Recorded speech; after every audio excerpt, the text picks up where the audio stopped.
Welcome their Southside rivals to Wrigley Field, the 85th regular season meeting between the White Sox and Cubs. And we welcome Cub fans from all over the country watching on WGN America, America's home for baseball. Hi again, everyone. It's the Hyundai leadoff man and Bob Brenly joining me here today. And the big news, Kerry Wood will make one more big league appearance, it appears, and then will announce his retirement. It's been a rough start for Kerry this season, Bob, but that's the news of the day here. Well, we know Kerry's a tough guy, but I think he's been trying to pitch through a lot of discomfort, causing him to lose his command. His stuff is still very good. He just can't locate. Let's hear from his manager, Dale Swaim. Yeah, I mean, we've talked about it. It's just something that, I'm not going to. For you guys, it's just, something that, if you can appreciate me not talking about it until it gets, out from Kerry Wood. There's just, I don't think it's appropriate for me to talk about it right now until you guys have talked to Kerry Wood about it and all that. So. But he's available to pitch today. Yeah, no, he's available to pitch. Yeah, according to whatever happens in the game, but he's ready to pitch today. So the game situation would dictate it. If he doesn't get in today, hopefully he'll get in the game before this weekend series is over. And Bob, when I think about Kerry's career, you go back to the 20 strikeout game in his rookie season. He came back from Tommy John surgery, came back from numerous shoulder issues, was an all-star as a starter and as a short reliever. And never made any secret of the fact that this was his home. This is where he wanted to be. He wanted to pitch in Wrigley Field in front of the Cub fans, and that's why he is one of the icons of the organization. We'll have more coming up on the Hyundai Leadoff Man, and we want to remind you that it's brought to you by your Chicago and Northwest Indiana Hyundai dealers. Check out the award-winning Hyundai Sonata at myhyundaichicago.com.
Chicago and Northwest Indiana Hyundai dealers. Check out the award-winning Hyundai Sonata at myhyundaichicago.com.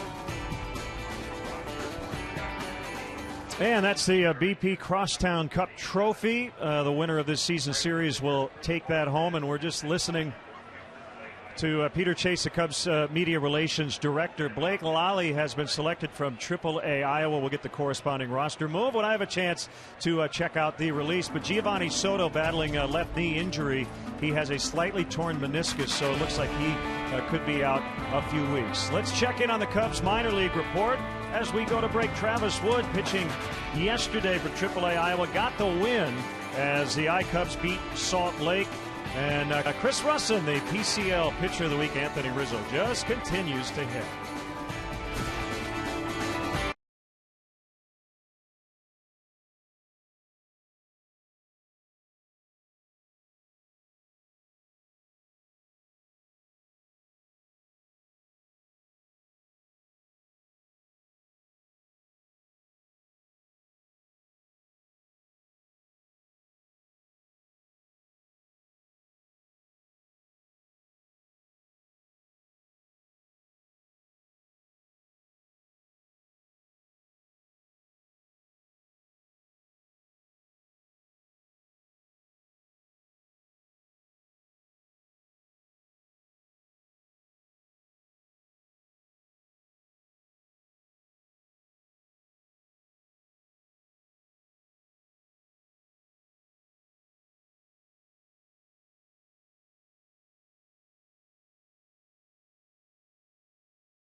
Brought to you by your Chicago and Northwest Indiana Hyundai dealers. Check out the award-winning Hyundai Sonata at myhyundaichicago.com. And lots of news today. Right-hander Chris Volstad, who has not won in 8 starts as a Cub this season, has been optioned to AAA Iowa with Blake Lally joining the big league roster. Let's go first to third around the majors. It's interleague weekend. And Bud Selig, baseball commissioner, seemed to open the door to the Oakland A's possibly moving from the Bay Area. The higher seeded team in the division series will host the final 3 games in the best of 5. And maybe Bob's got a new place to stay in New York, possibly a new housing development across the street from Citi Field. We'll have the Cubs hosting the White Sox coming up from beautiful Wrigley Field next.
Well, the baseball focus in Chicago this weekend is Wrigley Field. The Sox and the Cubs will play the first of 6 here in 2012.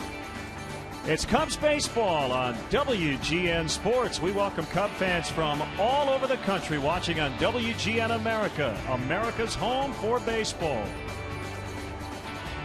Beautiful day here along with Bob Brenly. I'm Len Casper. The wind has shifted. It was blowing straight out as the Cubs took BP, but it is moving around. That's the norm here at Wrigley Field. And Bob, the Cubs would like to change the norm in terms of how they've played against the White Sox here the last few years. Well, if they want to change the norm, they're going to have to hit the ball a little bit more, score some more runs. Over the last 9 matchups at Wrigley Field, the White Sox have won 6 of those ball games. They haven't hit particularly well either, but they've pitched much better than the Cubs have. Jeff Samardzija has been as good as any pitcher in baseball in his home ballpark. He's been very comfortable here at Wrigley. Yeah, his ERA under 1 here at the friendly confines, and over his last 4 starts, he surrendered only 3 runs. He is on some kind of a roll right now. Hopefully, it'll continue against the Sox today.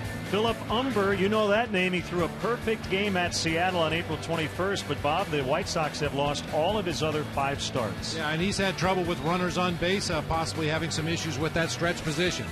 And we mentioned the wind shifting around a little bit, but it's warm here. I would imagine the ball will jump today. It certainly did in batting practice, and we would assume more of the same come game time. The wind has turned around a little bit, as you said, but I like to call this the thin wind. I don't think it's going to affect the batted ball too much. Sounds like Giovanni Soto's probably headed to the DL. He's got a slight meniscus tear in his left knee. Blake Lally has been called up. The roster's changing at some point here. Looks like Kerry Wood's going to retire.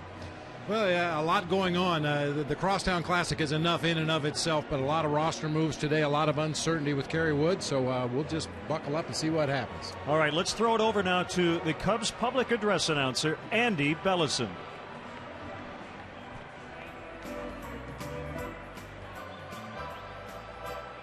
Ladies and gentlemen, this past Wednesday, May 16th, the Chicago White Sox mourned the loss of Kevin Hickey. Hickey pitched for the White Sox for 3 seasons and had been a pregame instructor for the White Sox since 2004. The Chicago Cubs and White Sox would like to ask all fans to join in a moment of silence to recognize the late Kevin Hickey.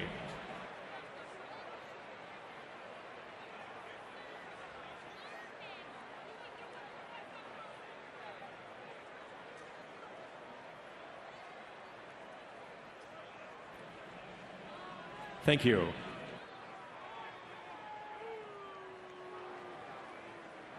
Ladies and gentlemen, at this time, we ask you to please stand as the Chicago Cubs welcome a very special guest to Wrigley Field.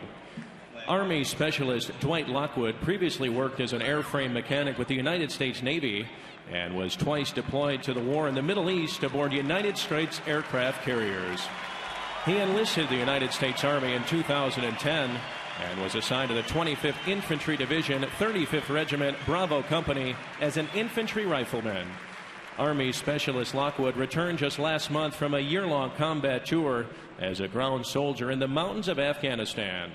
The Chicago Cubs would like to take this moment to thank Army Specialist Lockwood, along with all of our service men and women, both in this country and around the world, for their selfless dedication, courage, and sacrifice in protecting our freedom and defending this great country.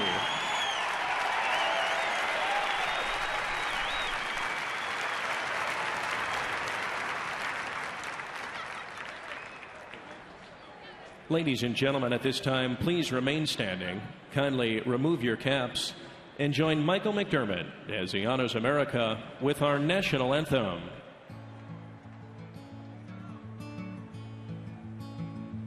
Oh, say, can you see by the dawn's early light what so proudly we hailed at the twilight's last gleaming, whose broad stripes and bright stars through the perilous fight o'er the ramparts we watched were so gallantly streaming, and the rocket's red glare bombs bursting in air.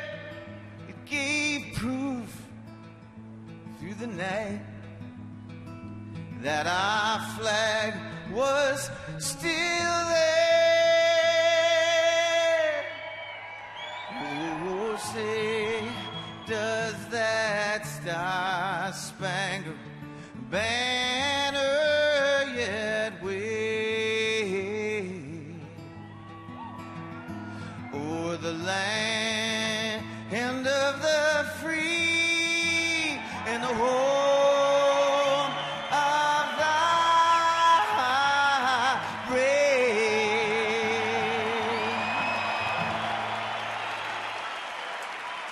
One of our favorites, Michael McDermott, with our national anthem. Could be a big day for Kerry Wood. We'll find out. We've got some sluggers in this game with guys like LaHare and Paul Konerko. Starlin Castro homered last night. Adam Dunn off to a good start. Sox and Cubs next.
By Bud Light Lime. Summer is calling.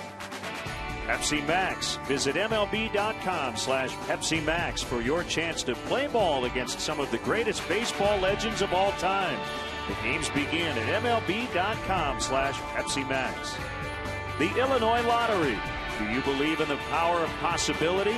The Illinois Lottery. Anything's possible. And by Ford, manufacturers of more fuel-efficient vehicles than any other brand. Check them out at your local Ford store or online at localfordstores.com. Chicago Cubs baseball in high definition is brought to you by Xfinity, your home for the most live sports.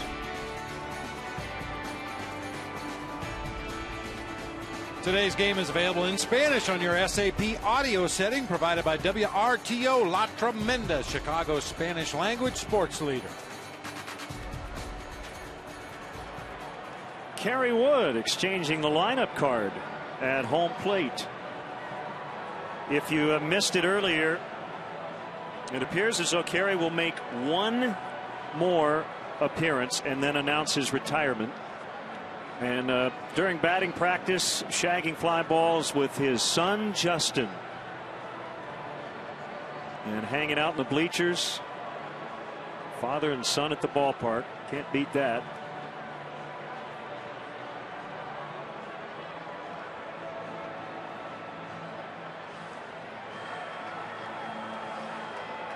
won't necessarily be today.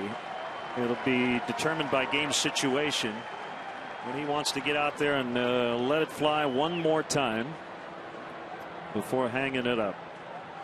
We want to let our AT UVerse viewers in Chicago and around the country on WGN America know that during every Cubs home game this season, if you go to channel 780 or HD channel 1780, you can see a special multi-view presentation that shows you all our different live camera angles here at Wrigley Field. It's pretty cool. So if you want to direct the game along with Skip Ellison, give a look to AT&T UVerse channel 780 or high definition channel 1780. They couldn't dial it up any better, partner. First game of the Crosstown Classic here. Just absolutely ideal baseball weather. Wind has kicked up considerably, blowing from the right field corner toward the left field corner. But as I mentioned a moment ago, seems to be one of those winds that isn't going to affect the play on the field very much. Mid-70s, wind not really much of a factor. And the forecast, we're just going to go with yes. Yes.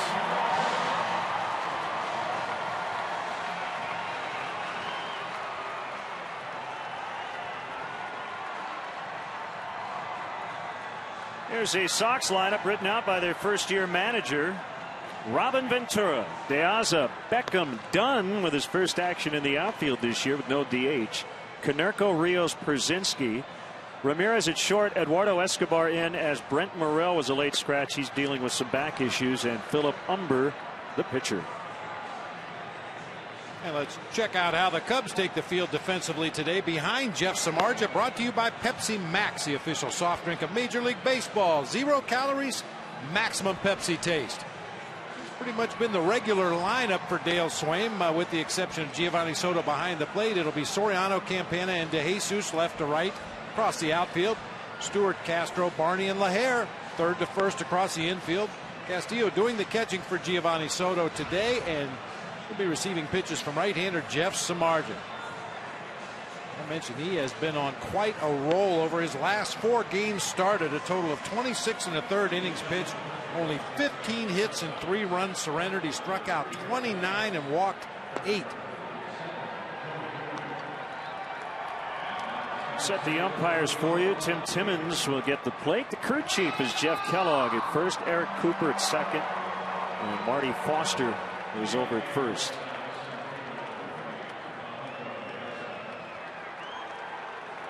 And all eyes will be on Kerry Wood today as he heads down to the bullpen.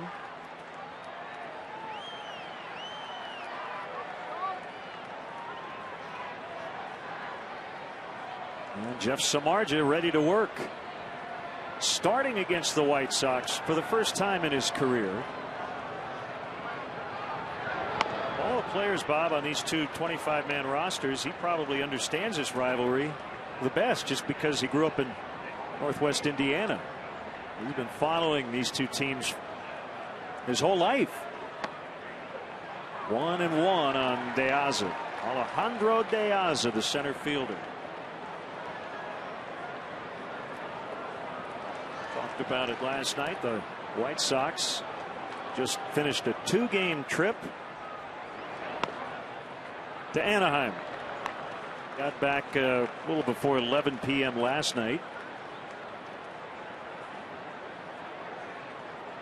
Hey, sleep in November.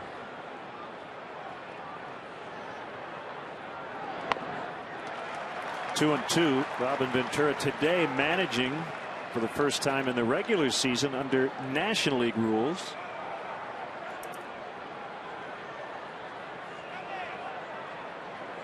It's been part of his career in the National League. Swing and a miss. He struck him out. Good start for Samardzija.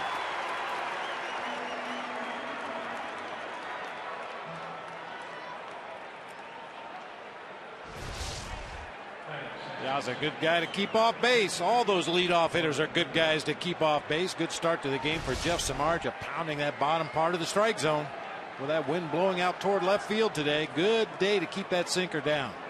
There's Gordon Beckham, under 200 on the season, and he takes a strike. These two teams have struggled lately. The Cubs have lost 3 in a row. The White Sox have dropped 15 of their last 23. There's a chopper that is deflected by both Stewart and Castro, and it'll be a hit for Beckham.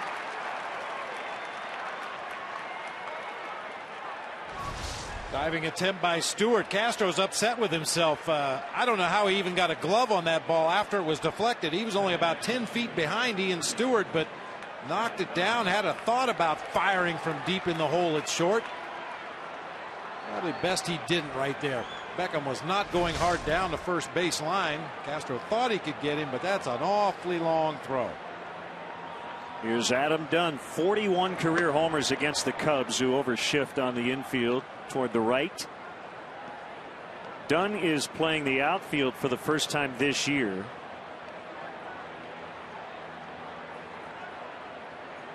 The total turnaround from last year, he hit 11 home runs the entire year.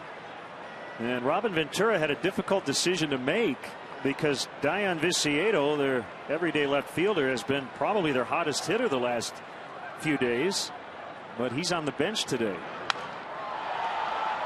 Into right, and De Jesus with the sunglasses on makes the grab. And Adam Dunn as a left fielder is a real good power hitter.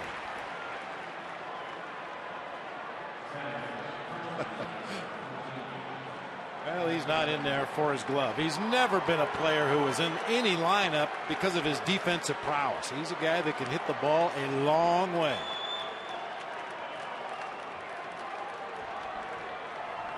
Here comes Paul Konerko, off to another great start.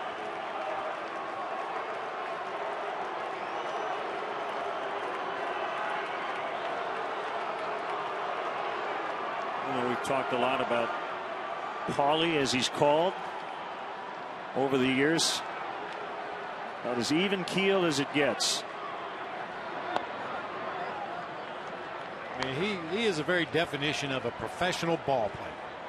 Makes no excuses when things go bad. Great teammate. Shows up to play hard every day. Consistently puts up his numbers. True professional.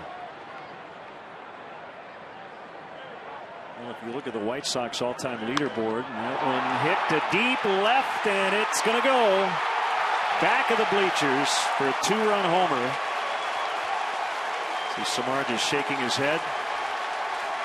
We're going to say, if you look at the White Sox career leaders, Bob, offensively, Paul Konerko, and a lot of them, number 2, only behind Frank Thomas. 397th home run as a member of the White Sox. Quick bat for a power hitter. A lot of times guys that hit for big time power have a long loopy swing in order to generate that power. Konerko has always had a very quick stroke. That time quick to the fastball inside, line drive homer into the bleachers. 404th overall home run for Konerko.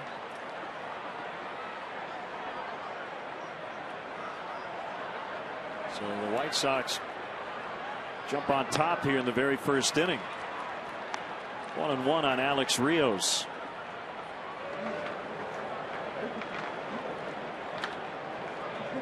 Konerko also number 2 on the all-time interleague home run list. That was his 55th. Only Jim Thome with 59 has hit more against the other league.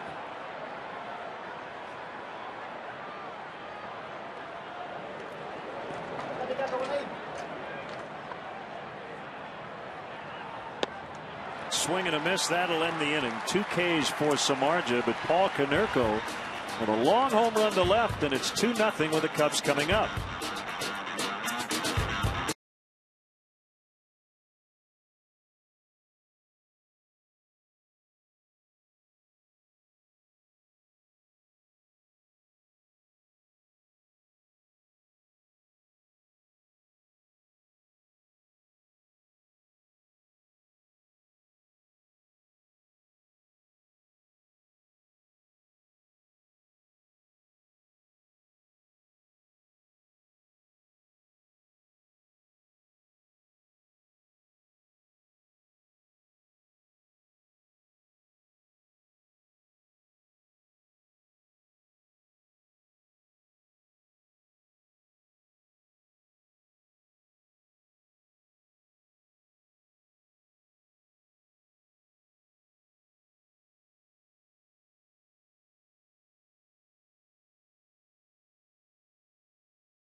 Pepsi Max, the official soft drink of Major League Baseball, 0 calories, maximum Pepsi taste. Well, they made it interesting last night, but came up a run short against the Phillies.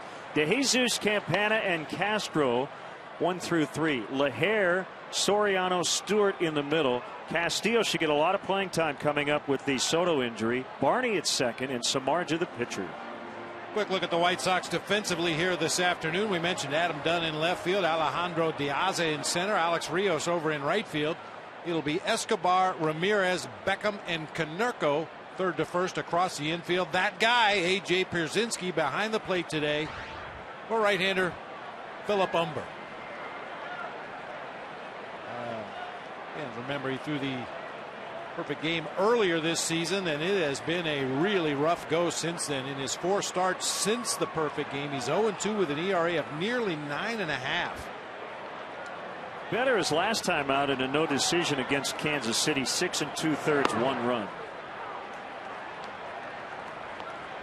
And strike one on one of the hottest Cub hitters, working on a 9-game hitting streak, David DeJesus. Well, unless Umber goes drastically away from his normal game plan, you'll see a lot of breaking pitches. Throws about 50% fastballs, 40% sliders and curves. And we'll mix in an occasional straight change up to a left-handed hitter.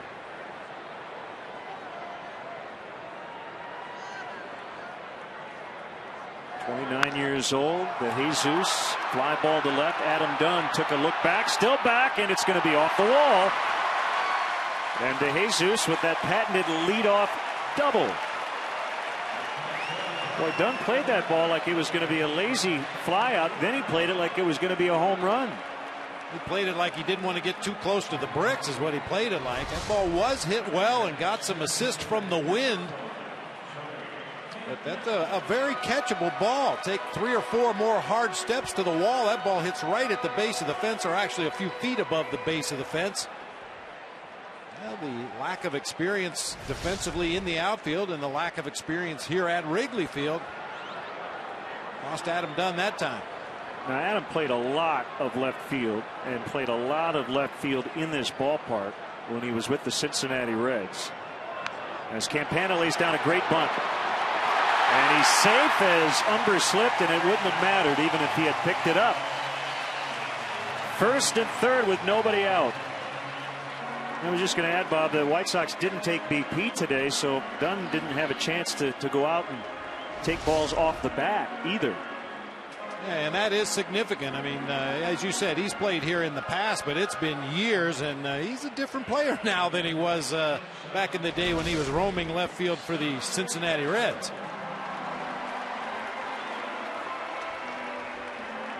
Good start offensively here for the Cubs.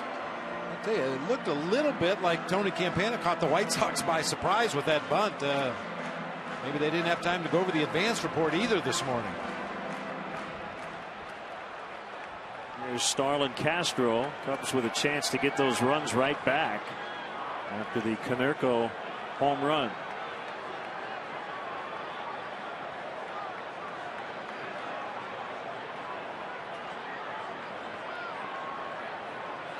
Campana runs. Pierzynski's going to throw down there, and Campana's in.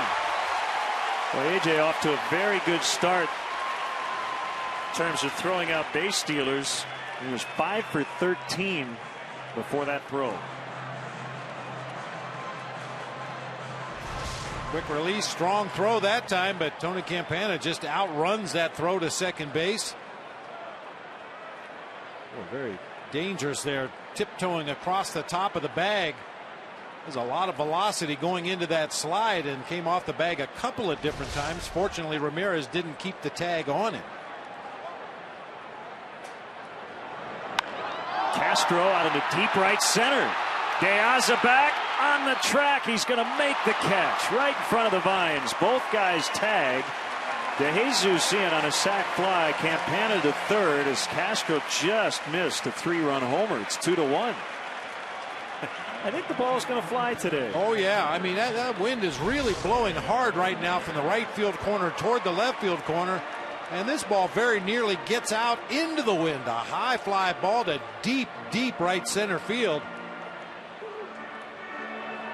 Also makes a nice running catch of his own on the warning track right in front of the vines. And with Tony Campana's speed, any mishandling of this relay back to the infield, that may have been a 2-run sac fly. Brian LaHare with the tying run at third. Ball one inside.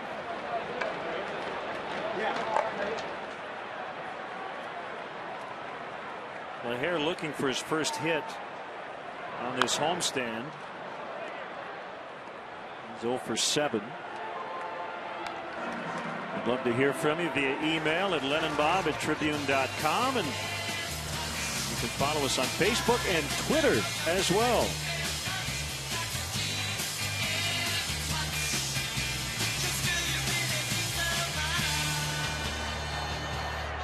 I invite you to sing along as the theme music plays.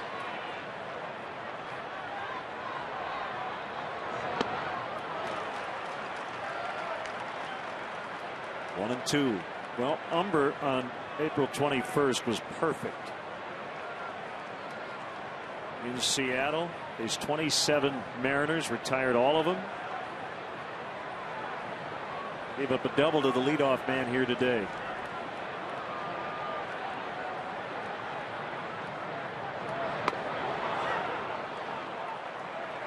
It's the 21st perfect game in Major League history.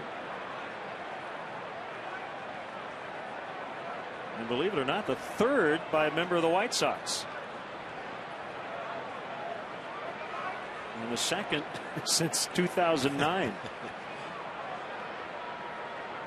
No repeat today. 2-2 bounced foul.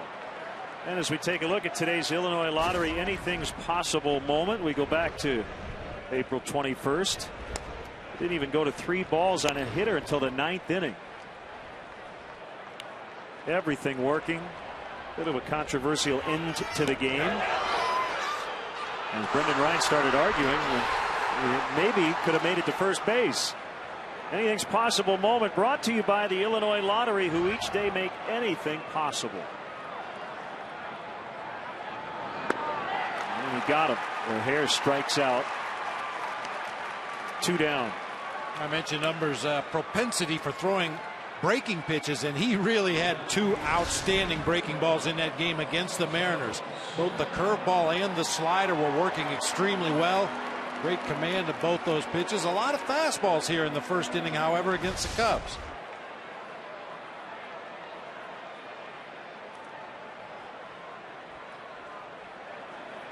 Now Alfonso Soriano, a couple of homers this week.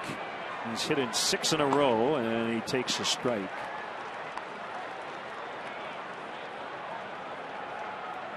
Campana doing his best to try to throw off Umber.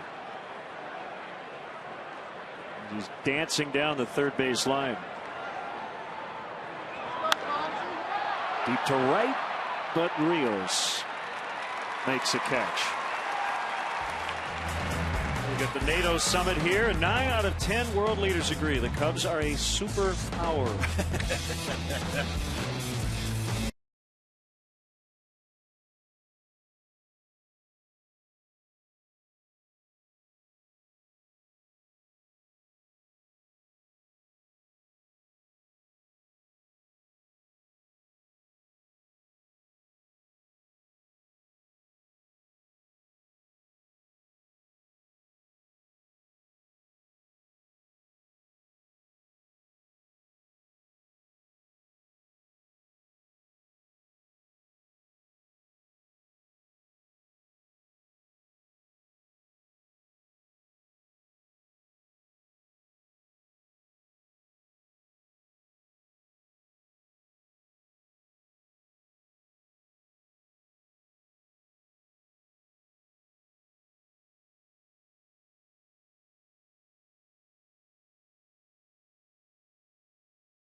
Paul Konerko hit a 2-run homer in the top of the inning. Cubs stormed back, getting the first 2 guys on. The Jesus would score on a sac fly, but then Philip Umber worked out of it. He struck out Leher and got Soriano on a fly ball. Hello, AJ. Hello, AJ. AJ Pierzynski takes a strike. He has been a thorn in the Cubs' side.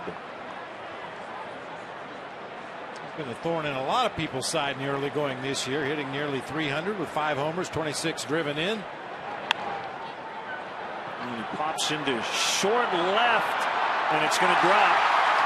Nice play by Castro to keep Pierzynski to a single, as he just turned around and flung that ball to Darwin Barney. So Pierzynski stays hot. He had a 5-hit game against Detroit on Tuesday, and he's now 10 for his last 15. Just a well-placed grenade out there in shallow left field. Starlin Castro couldn't quite get there. Soriano was playing deep and hobbling after that one. That was a nice play by Starlin. Plays it on one hop with the bare hand, turn and throw all in one motion. AJ had thoughts about trying for second base, but had to stop when he saw that ball in the air. Alexei Ramirez had to scoot out of the way. What a good pitch. From what I've seen of Alexei Ramirez, he does not like that ball inside. If you can establish in that first at bat, or in this case the first pitch of the game, that you're going to pound him inside hard, he's probably not going to be leaning out over that plate at all today. In again, 2-0.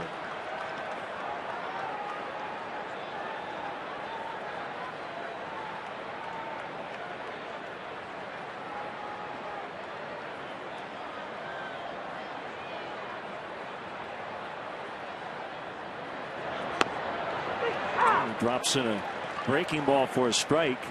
So a little knee buckle from the Cuban Missile on a Silver Slugger in 2010. Defected from Cuba to the Dominican Republic in 2007 and signed with the White Sox before the 08 season.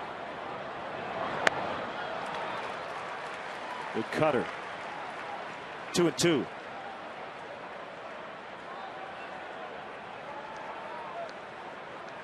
This is generally split finger territory right here. Once he gets to 2 strikes, that is normally his put away pitch. But that cutter has become such a valuable weapon for him. He's not afraid to throw that. And that was the splitter out in front of home plate. Nice block by Wellington Castillo.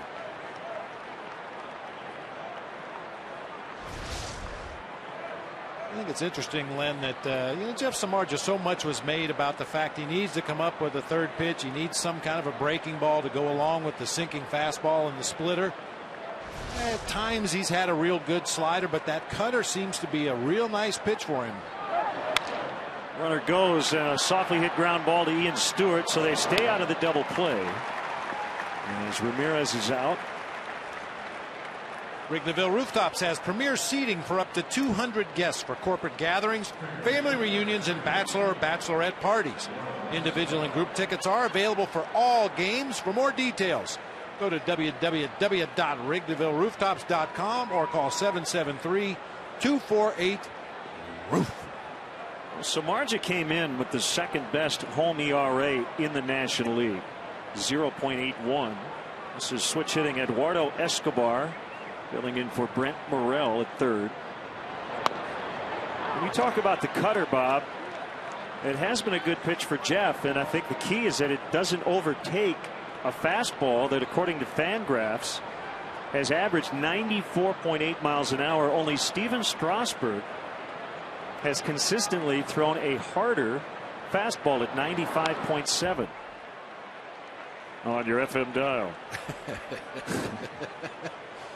But I know you've talked about guys getting too cutter happy. It is a nice complimentary pitch, but you don't want Jeff to get away from what's made him good. I mean, unless you're Mariano Rivera, the cutter should be just that, a complimentary pitch. It's not that it takes anything more out of your arm. It's just the movement on the pitch itself. It's a very flat fastball that because of its name, the cutter. Obviously, it cuts away from a right-handed hitter from a right-handed pitcher, but it usually stays on the same plane. So if a batter commits to swing at a cut fastball on the inside part of the plate and it cuts out over the outside part of the plate, it's probably going to end up right on the barrel of the bat. But if a batter only sees one per at bat or maybe a couple over the course of a ball game, it's a very effective pitch. If you see it every pitch, very easy to square it up. Unless you're Mariano Rivera.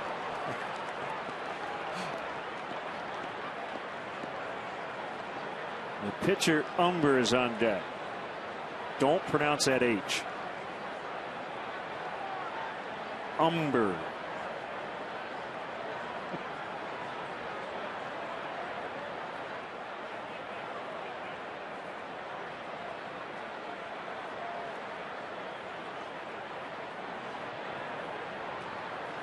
Long look by Samardzija.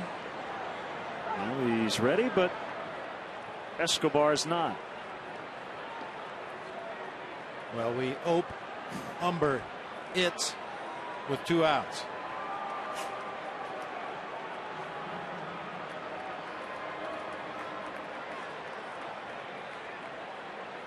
Still without a hit in his career. We're talking about that perfect game, Len, and I don't know how people would classify Philip Umber in the annals of the game of baseball. I think he's just a guy, you know. He's been very effective at times throughout his career, at other times less effective, but it just goes to show you how great these guys can be on that one given day. Ball 4. No doubt. So Umber will bat with 2 on, but before that, let's step aside and see what's coming up on WGN.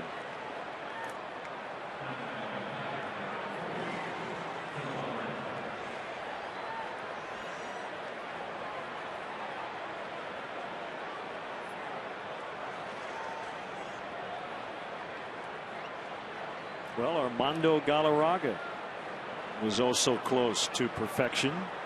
And his career, unfortunately, didn't continue to get better after that. Hard bunt. They get 1, and that's it. Perzinski out at third.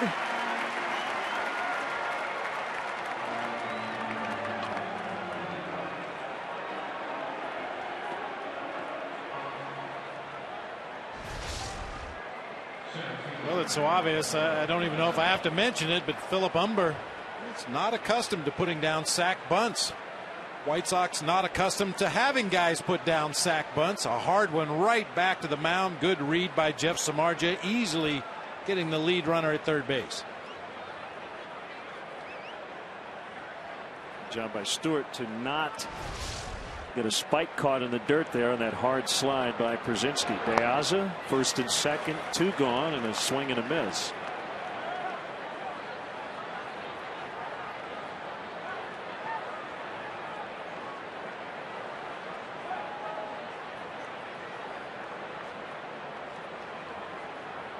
It looked to be a quiet weekend going in with not a ton of dramatic storylines. 2 first-year managers, Dale Swain, Robin Ventura, but a couple of teams still trying to find their sea legs. Both clubs under 500.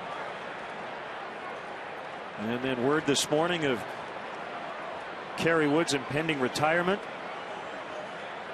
The Cubs have optioned Chris Volstad to AAA Iowa. Looks like Giovanni Soto is going to be out a few weeks with a knee injury. There's a ground ball to Castro. And he will throw to LaHare to finish the inning. They leave a couple. It's 2-1 White Sox early.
WGN TV is brought to you by Bud Light.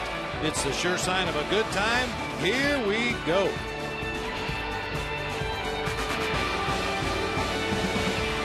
Cubs trail 2-1 as they'll bat in the bottom of the second against Philip Umber.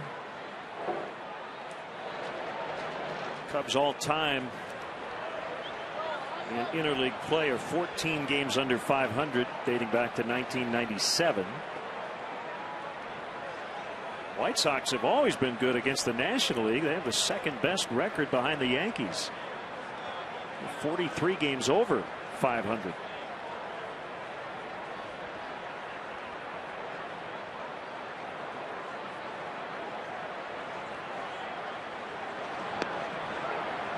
Curveball in there for a strike.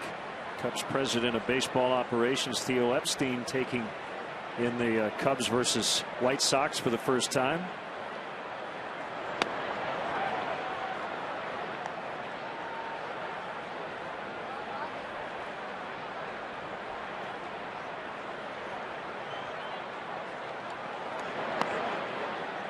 Umber working quickly. It's 2-1. The Cubs will also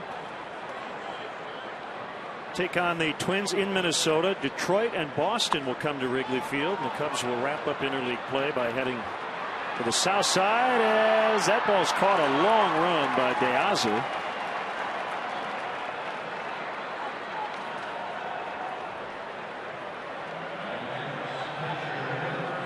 Cub fans, make sure you check out our WGN Baseball blog on WGNTV.com. Click on the sports link and look for the blog brought to you by Jeff Vukovich, nationwide agent serving the area for 33 years. Contact Jeff at jeffvuk.com. Nationwide is on your side. I have a post on the Cubs and the White Sox in interleague action as Wellington Castillo had a big end to the game last night. Hit a home run in the 8th.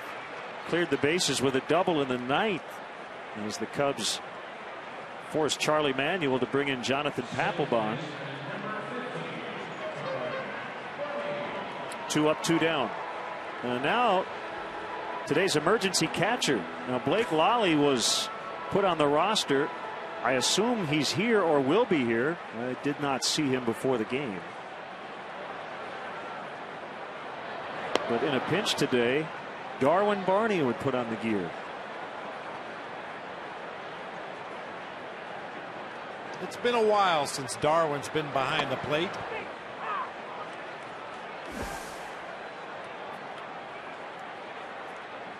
So Blake Lally joining Blake Parker, who made his big league debut last night. And I think it'd be easy to speculate left-hander Travis Wood being the top candidate to take that next start in Volstad's spot. Wood, 7 innings, 2 runs, got the win for Iowa last night. So that would be Tuesday in Houston. Knocked down by Umber. And a 1-2-3 second inning. It's the White Sox 2 and the Cubs 1 after 2.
summer, just go to any Chicagoland Dominick's and look for the code word at the Pepsi Max display. Then send WGN Television a postcard. You could be throwing out a first pitch at Wrigley. Pick your pitch from Pepsi Max, Dominick's, and WGN.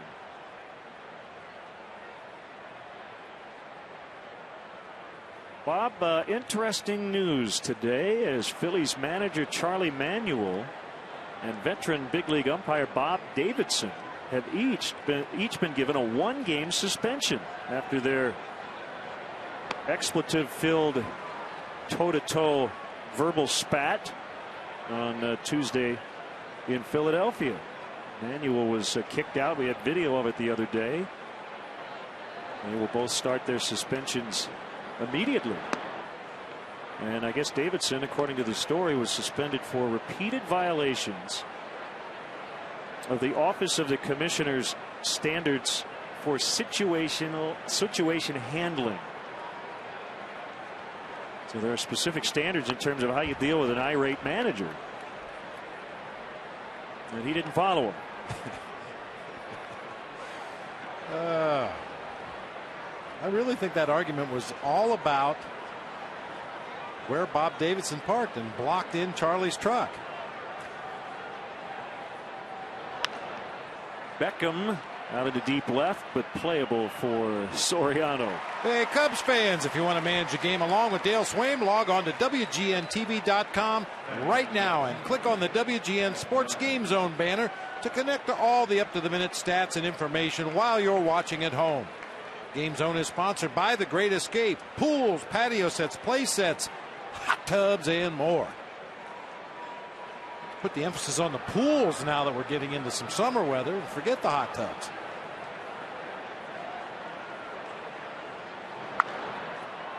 Adam Dunn sends it sky high out towards Soriano. 2 up, 2 down. Remember coming to Wrigley Field when you were a kid and imagining it was you running onto the field? Now envision being able to give that experience to your best clients when the Cubs are on the road. Packages range from private dinners all the way to games and home run derbies in the outfield. For more details, call 773-404-4161 or visit Cubs.com/premier. Paul Konerko with his 9th hit in his last 12 at-bats. And it was a 2-run homer in the first inning.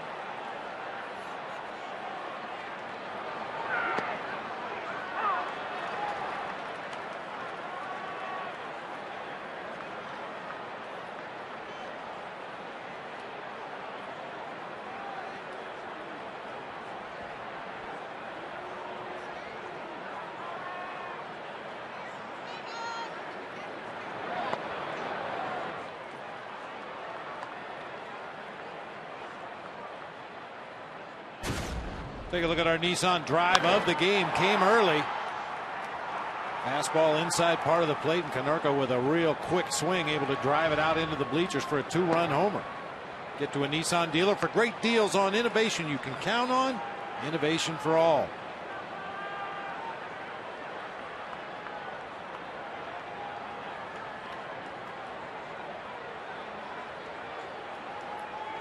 Two and one. Here's Samardzij's pitch.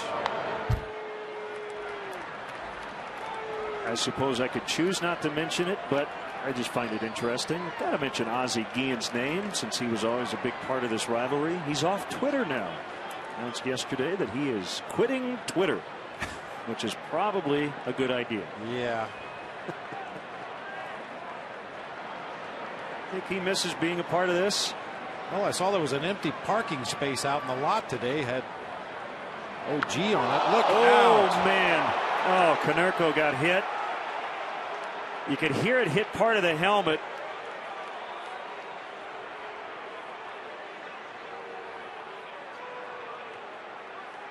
Oh.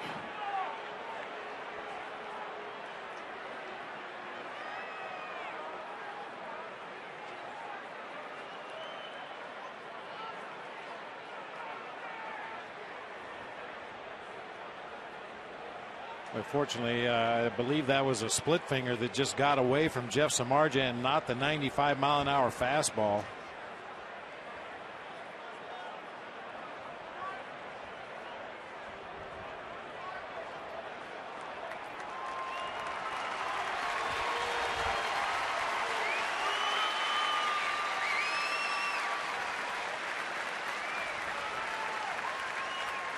Able to walk off under his own power. It knocked his helmet right off. You hope mostly got helmet, but clearly cut right near that left eye.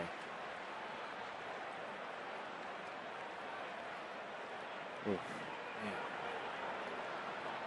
I hate to say it, but it looked like he took more of the brunt of it than the helmet did. It just caught a piece of the bill of the helmet there.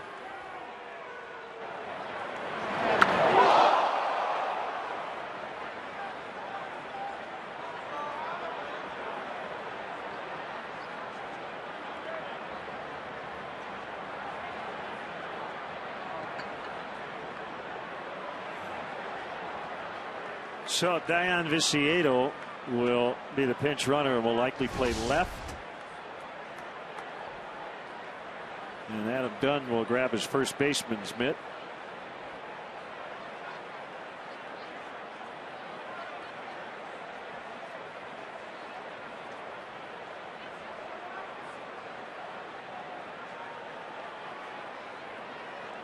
Yeah, that's a scary moment.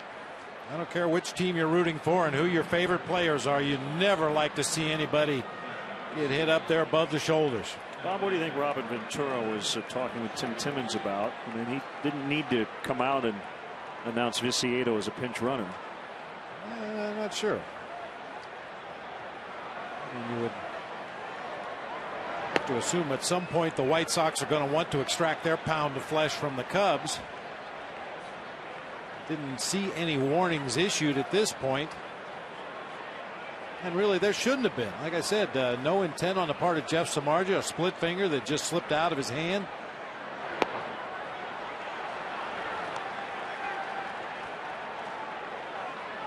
Paul Konerko got beamed a couple of years ago against the Minnesota Twins and stayed in the game, but unable to stay in here today. And again, we hope he's all right. And the 0-2 ground ball right to Darwin Barney. And that's going to end the inning. We go to the bottom of the third, 2-1 White Sox.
And today we want to recognize Webb Chevrolet for their support of Oaklawn baseball and softball. Webb Chevrolet and your Chicagoland and Northwest Indiana Chevy dealers are supporting leagues and young players in their communities through the Chevy Youth Baseball Program. From the big leagues to the youth leagues, Chevy is truly the official vehicle of baseball.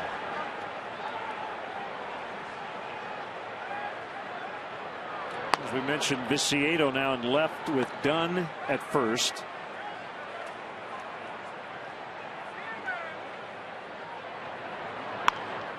And then Samardzija hits a ground ball to Ramirez.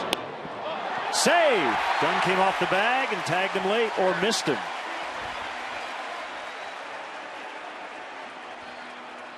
That's a throwing error on Alexei Ramirez on a pretty routine play. Only the 4th error of the season for Alexei Ramirez. Had plenty of time with Samardzija running down that first baseline. Dunn may have come off that bag a little bit early as well. He's a big man. He can stretch out and cover a lot of ground, but gives Samardzija just enough room to get by on the base. Error on Ramirez. De Jesus doubled in the bottom of the first and scored the only Cub run to date. He hits that one to deep center. De Aza will get to it right on the edge of the warning track.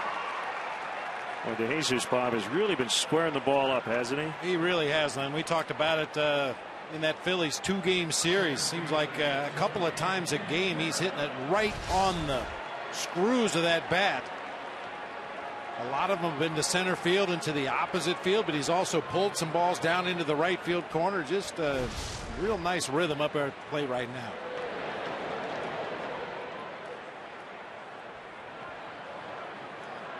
Campana with a bunt single and a steal his first time up.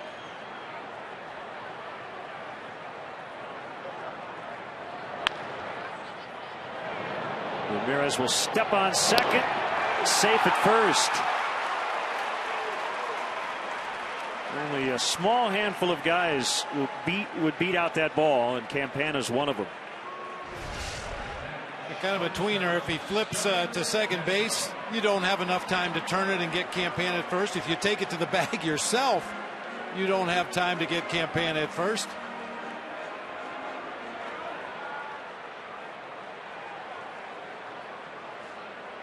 You can see Beckham was there, but in the time it would have taken Ramirez to get the ball out of his glove, make the underhanded shovel to the second baseman, and then Beckham has to catch the ball, make the exchange to his throwing hand, and get it on to Dunn at first. No way they get Campana either way.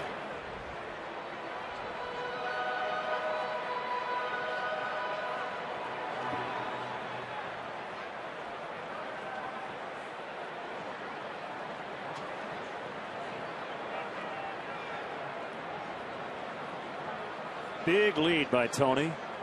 Not running, and they pitch out.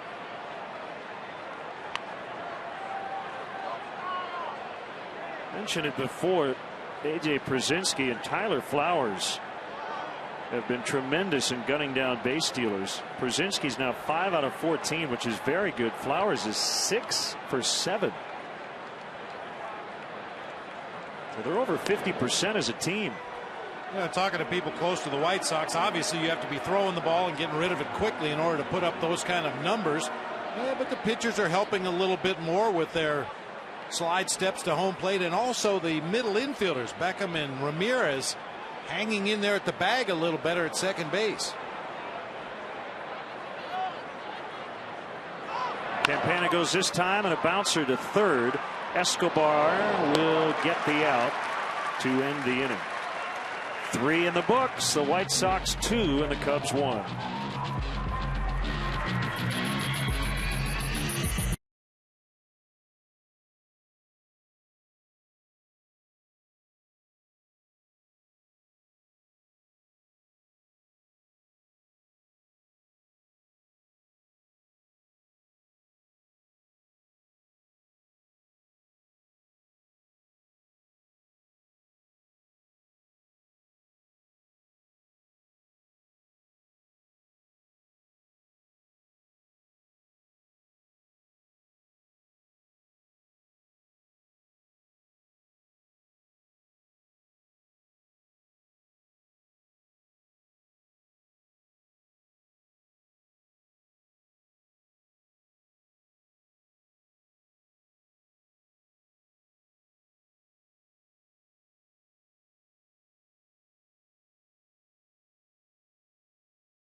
For the White Sox, A.J. Pierzynski, in 46 games against the Cubbies in his career, he has done a lot of damage. He's done a lot of damage here at Wrigley Field. One of the most durable catchers in the game, even at age 35.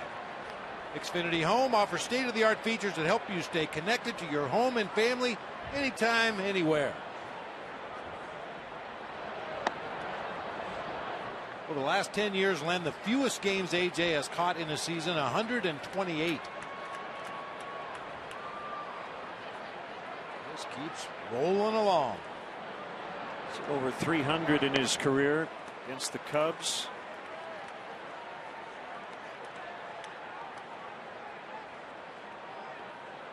Ranks first among all catchers over the last 10 years in hits, doubles, second in extra base hits and RBIs, games caught, fourth in runs scored, tied for sixth in home runs, and eighth in batting average. Rollover grounder to Barney for the out.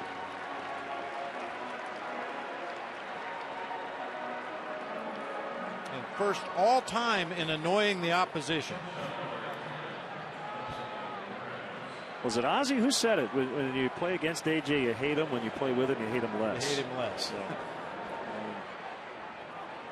I'll tell you one thing you cannot deny A.J. Pierzynski. He knows the rule book. He knows the game.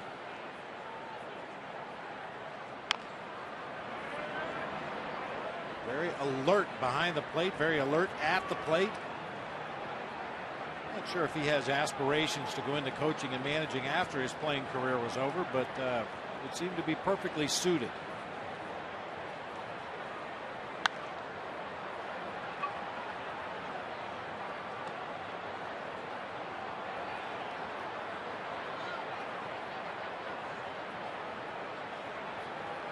only day game, everything else under the lights tonight.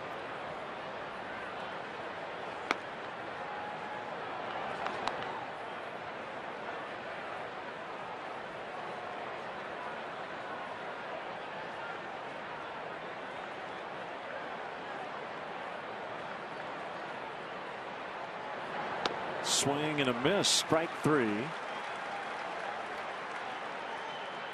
Third strikeout for Samardzija. Stay tuned. The seventh inning stretch is coming up. Brought to you by Captain Morgan. Raise your glass. Always in moderation to life, love, and loot. Former Bull NBA champion and current radio analyst Bill Wennington. We'll sing the stretch. Bunted by Escobar. Picked up by Samardzija. And the Sox go down very quickly in the fourth. Still 2-1. Come on, baby, don't you wanna go?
Box seats, courtesy of the Illinois Lottery. Play the Chicago Cubs instant game for a chance at 2013 season tickets or a trip to this year's World Series. The Illinois Lottery, where anything's possible. Sweet home Chicago.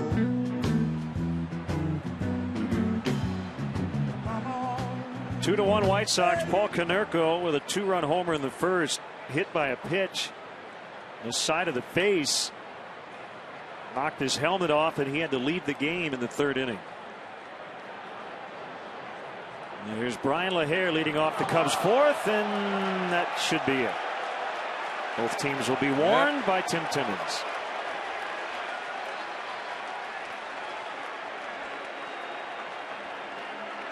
So he did not hit LaHare. He threw behind him.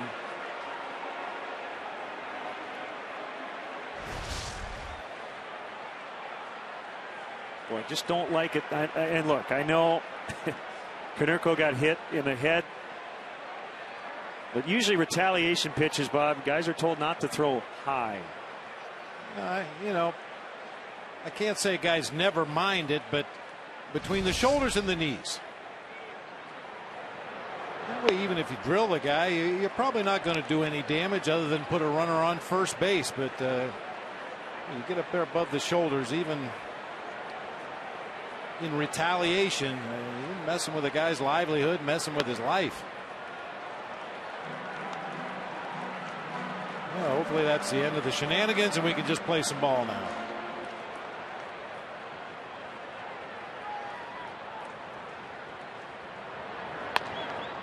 Can I ask a practical question? Oh, you can do anything you want. As LaHare takes a walk, why didn't Umber throw at Samardzija? You have to throw it at your best hitter. I mean, what? Give me some of these unwritten rules here. Well, I'm not an expert on unwritten rules, but you know, there's one school of thought is you throw it the first batter up after you feel like you've been offended, and that was Samardzija in the bottom of the third. Yeah, another one is you wait and go after the other team's comparable player to the guy that you had hit. Well, Brian LaHare has been the most productive Cubs hitter. He's our first baseman. I guess they decided they were going to retaliate by going after the guy who was comparable in the Cubs lineup. And I have another question you probably can't answer. It was clearly on purpose. Why didn't Tim Timmons throw Umber out of the game? Well, I think that is a throwback to the days when the umpires were in charge of the ball game, and they would allow teams to do what they felt was necessary to even the score. Beckham makes the catch.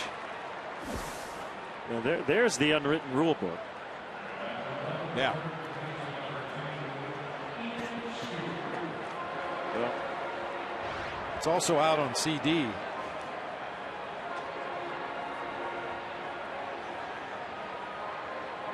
It's 60 minutes of silence, but I mean, I'm not saying I have a problem with Timmons not throwing Umber out, but it just seems to be fairly arbitrary in terms of when guys are warned and when guys are thrown out. Kind of like the strike zone. And safe and out on the bases.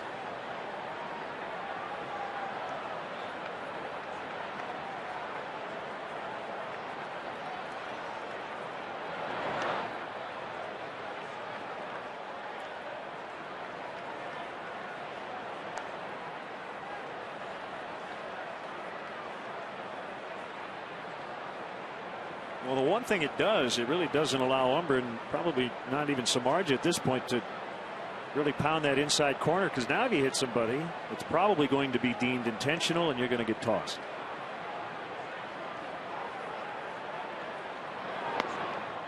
Two and 0 to Stewart. And it really puts a lot on the umpires, especially the home plate umpire, after the warnings are issued. The big part of any pitcher's game is the ability to command that inside part of the plate so you can get outs on the outer part of the plate. But now all of a sudden you better be really fine if you try to pitch to that inside corner. And when you try to be too fine on the inside part of the plate, that's when you make mistakes over the heart of the plate and they get hit real hard.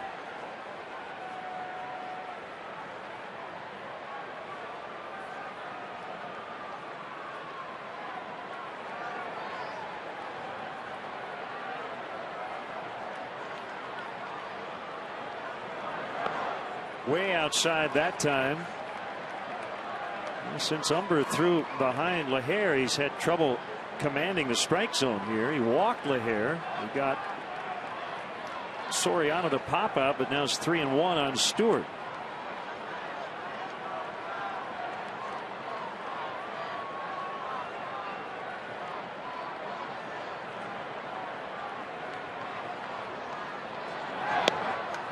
Ball 4.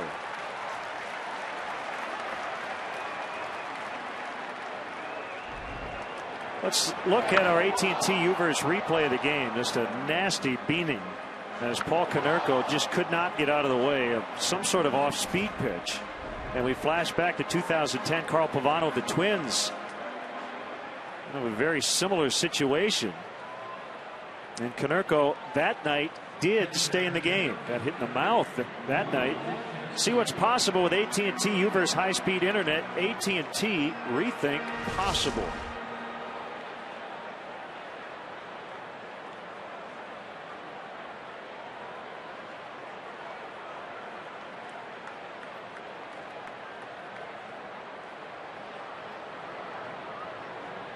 Two on, one out. Wellington Castillo lines one the other way foul. Excellent grab by a fan with a glove right behind the tarp.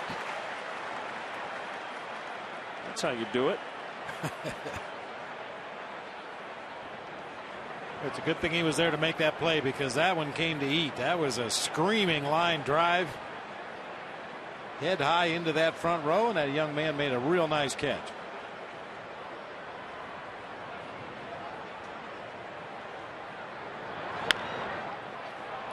Wide of third, it's foul.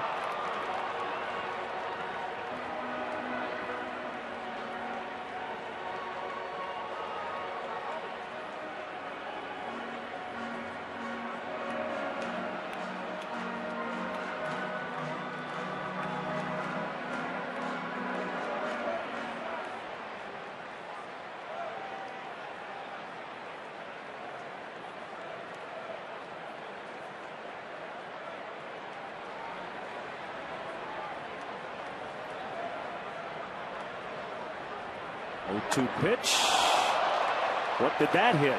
I think the bat. Yeah.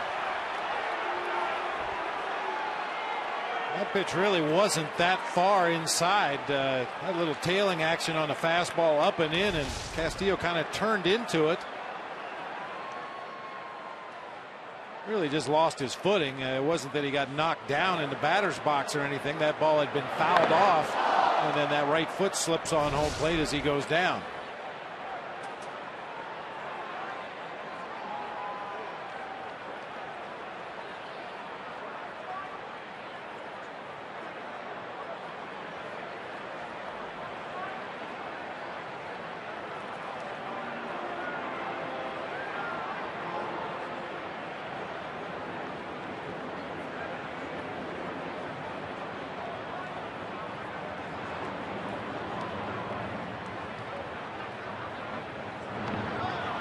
Got him.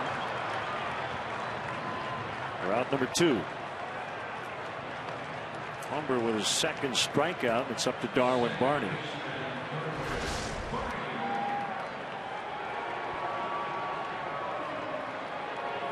Castillo's seen 5 pitches in this ball game from Philip Umber and has swung at all 5 of them. Now, that one check swing, I don't know if you'd call that an actual swing, but it was a foul ball strike.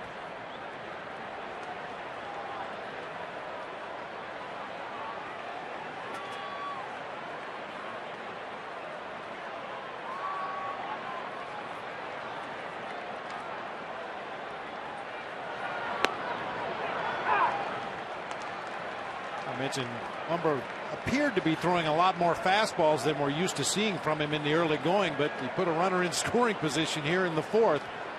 He's going to go back to his bread and butter, which is those 2 really good breaking pitches, the overhand curve and the hard slider. Umber has bounced around in his career. There's another breaking ball. 1-1. 5 different organizations: the Mets, Twins, the Royals, the A's, and now the White Sox. Hometown is Carthage, Texas. It was a 3rd overall pick out of Rice, 2004, by the Mets.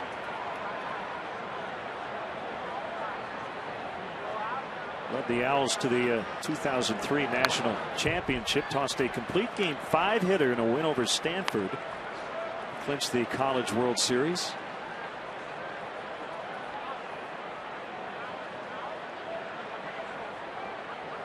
Humber was born in Texas in a town called, it's spelled Nacogdoches. I believe it's pronounced Natchitoches. I'll take your word for it.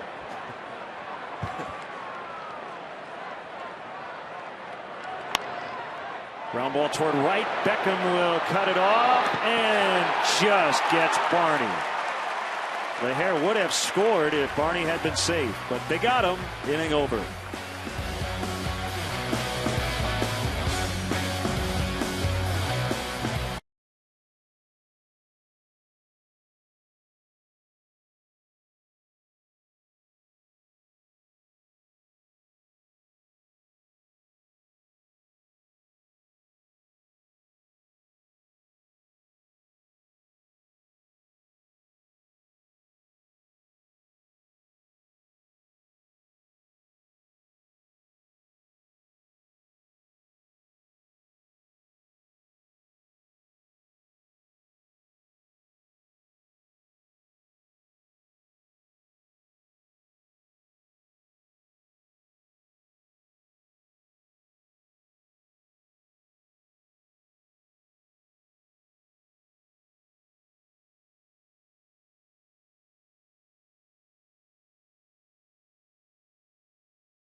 Third Bank, the Curious Bank, member FDIC.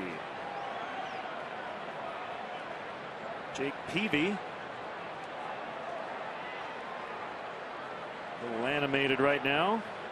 He'll pitch against Paul Mahalem on Sunday.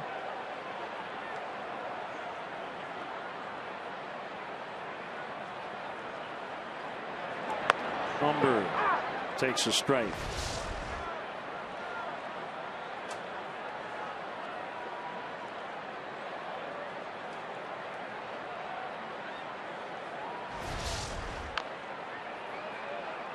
He's got his game day face on, doesn't he? Yeah, he kind of fancies himself an old school hardline ball player, and appeared to be barking out at Jeff Samardzija throughout the game since Konerko got hit.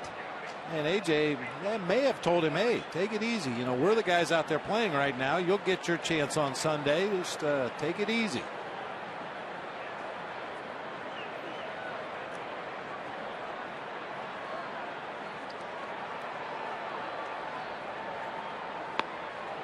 Outside corner, strike 3.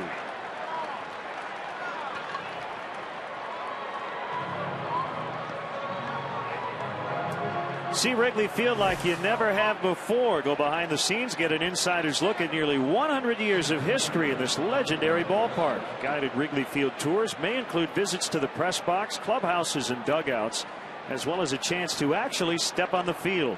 For more information and to purchase tickets, go to Cubs.com/tours. Tour sizes are limited and sell out fast, so get your tickets today.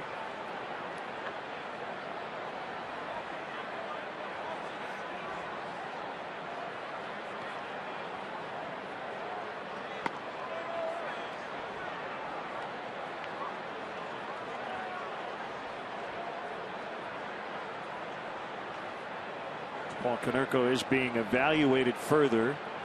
The laceration on his face near his left eye. As De Aza with an awkward swing.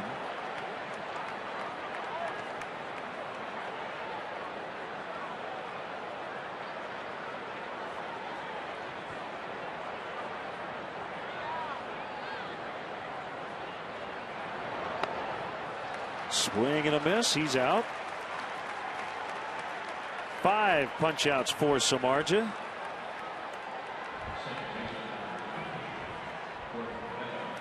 A moment of silence before the game here at Wrigley Field in honor of Kevin Hickey, who passed away earlier this week, and the White Sox honoring him by hanging his jersey in their dugout. As Gordon Beckham lines to Alfonso Soriano, Hickey not only pitched for the Sox but was a pregame instructor as well.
Bank member FDIC.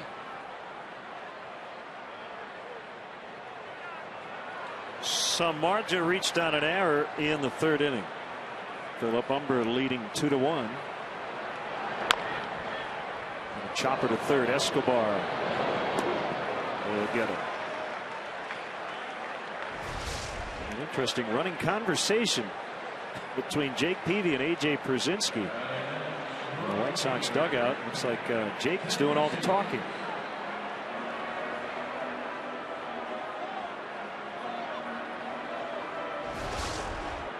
Yeah, we thought it was going to be a drama-free series this year, but I guess that's impossible.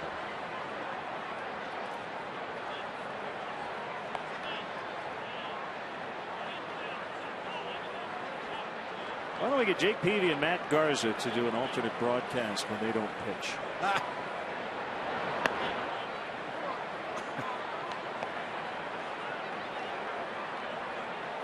Jake Peavy has made Matt Garza look sedated. And today he actually does look pretty calm. He's normally up there really getting into it, cheering on his team. That's out into the gap for De Jesus. He's going to try to stretch it, and he will be safe. He got run over, and now he's out. Beckham No. ran into him trying to tag him, and Nick knocked him off the bag. And Dale Swaim's going to argue.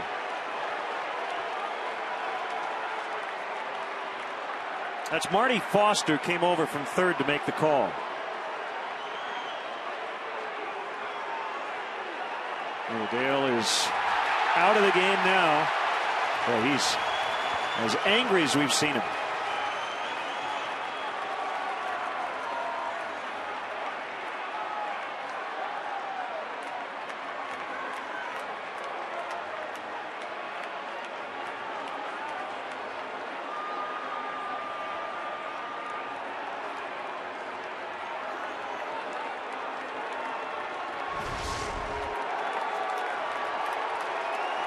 dangerous send anyway, or dangerous go rather. Man, that opens up the door for just tackling guys and pushing them off the bag. I mean, I don't believe that that's Beckham's intention there. It was just two guys hustling, trying to get to the bag at the same time. But in effect, Beckham just pushes DeJesus off the bag, happens to have the glove on him, and Marty Foster calls him out.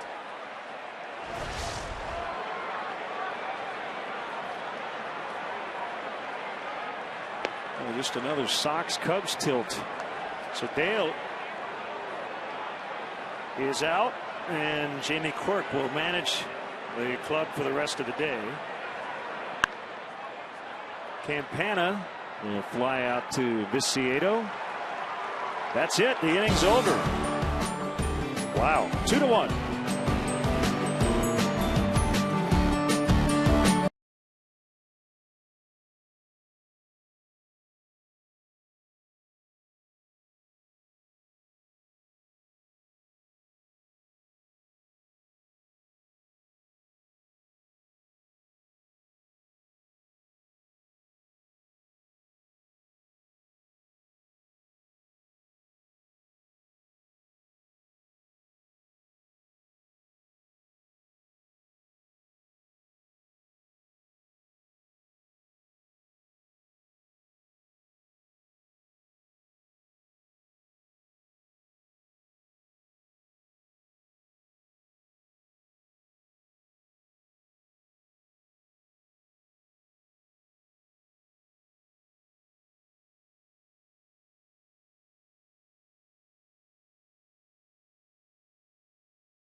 Score for a limited time. Get exceptional lease deals on a new 2012 BMW 3 Series. Visit chicagolandbmw.com for more information.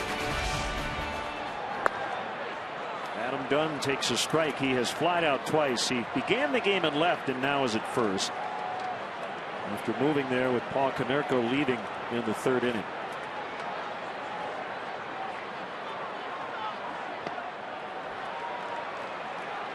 Nothing in 2.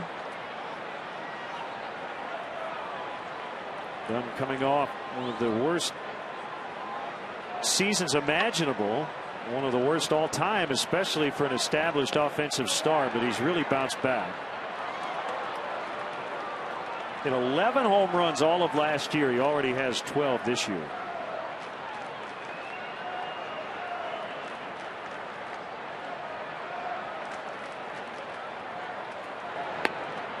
Swing and a miss, strike 3. Still strikes out a lot.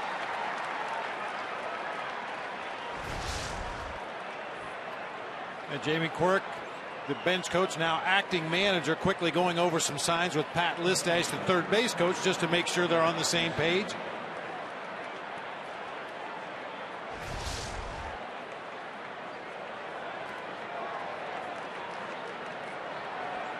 There's Viciedo. And a base hit into right. We mentioned he was hot, but started this game on the bench. And with that hit, Viciedo now 9 for his last 17. When you really don't even have to throw the ball close to the strike zone to Viciedo, you're doing him a favor if you give him a pitch he can hit. He's only walked 3 times all year, and now 119 at bats.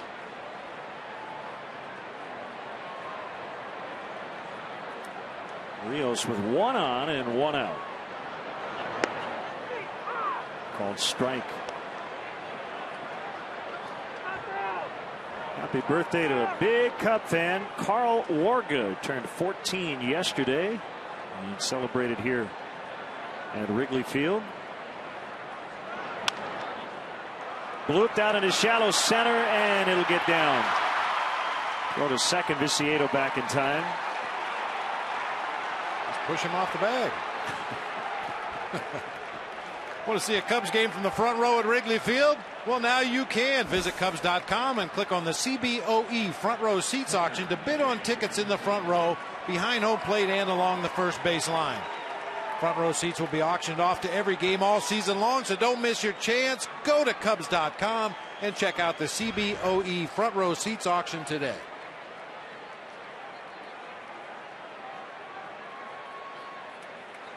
It's like a little cub, at least a statue of one, hanging out on the rooftop. 2 on for Brzezinski.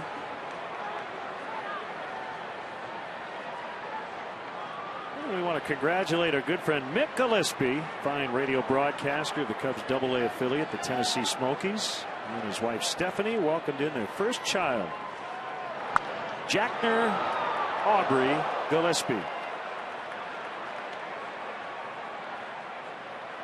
Guess everybody's doing well.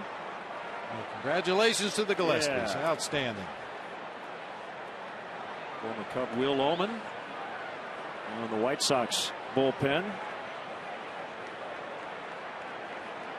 Come on, Will, you got to be paying attention. Yeah, it's hard to believe he would be distracted.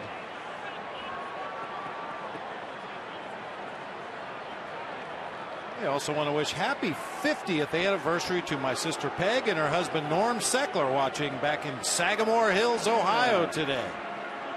I don't need to tell Norm, because I know my sister Peg. He's got the routine down. But for those of you who may need some advice, practice this phrase and use it often. Yes, dear, you're right. I'm sorry. One strike on Brzezinski. Here it is. Pop foul.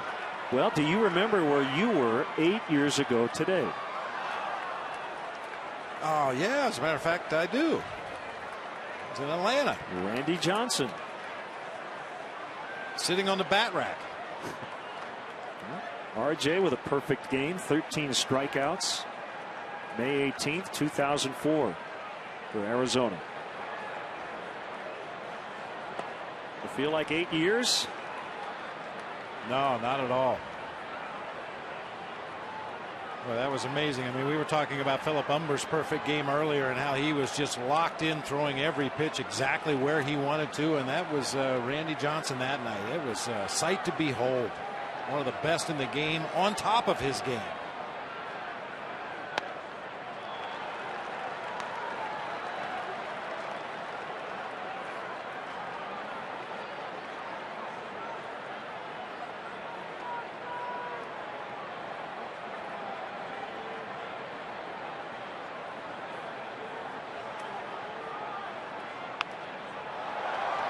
Ball out of play. I've told the story before. There was at one point in the ball game where he might have fallen behind in the count. I don't remember exactly why, but I happened to be sitting on our bat rack, and I reached down to my right, and there was Matt Cada's bat sitting there. So, not that I'm superstitious, but I knocked on wood for RJ to come back and get the hitter. He did, and then I sat there for the rest of the game. And every time it looked like the perfect game might slip away or the count was falling in the hitter's favor, I'd reach over and knock on Matt Cada's bat. And RJ would get the out he needed. You did not make any defensive changes, correct? No. Luis Gonzalez, maybe? Yeah. At that point, we were making defensive changes, but that game we did not. Robin Ventura did in the Umber perfect game. Lillibridge for Viciedo and left. Castro will step on second, throw to first. It's a 6-3 double play, and that's the inning. Bottom 6 coming up. Still 2-1 for the visitors.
night game tomorrow, a rare one on a Saturday for national television. WGN will have Sunday's game here as well, and then off to the road in Houston and Pittsburgh. Ford, manufacturers of more fuel-efficient vehicles than any other brand. Check them out at your local Ford store or online at localfordstores.com.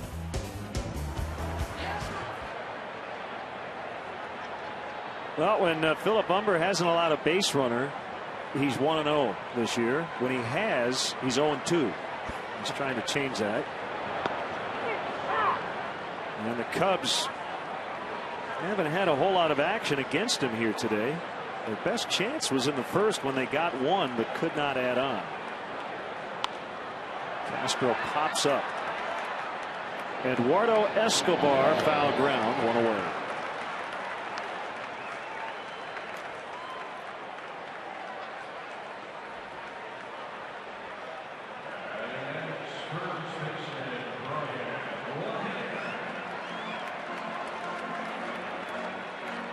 In terms of this offense as a whole, Bob, is there one type of pitcher who fares better against this current Cubs team than another? You talked about Humber, who likes to mix it up and go with his breaking pitches in big spots. I think in general, guys who use a lot of off-speed pitches and can keep those off-speed pitches out of the middle of the plate. The Cubs have a number of really good strike breaking ball hitters, but for the most part they're hunting for that fastball, and if you happen to make a mistake with that fastball somewhere around the zone, they're going to hit it hard. But if you can throw your off-speed pitches and not hang them belt high over the middle of the plate, those are usually the guys that give the Cubs and a lot of other teams some issues. Throwing something other than fastballs in fastball counts.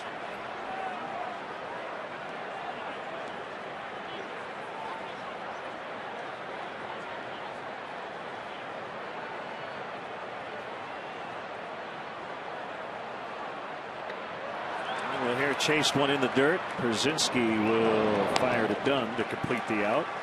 Hitting the road, take the Cubs with you this season. Subscribe to MLB.tv today to see every Cubs out-of-market game live, online, and on your favorite devices in HD quality. Visit Cubs.com to order and get more details. MLB.tv, baseball everywhere.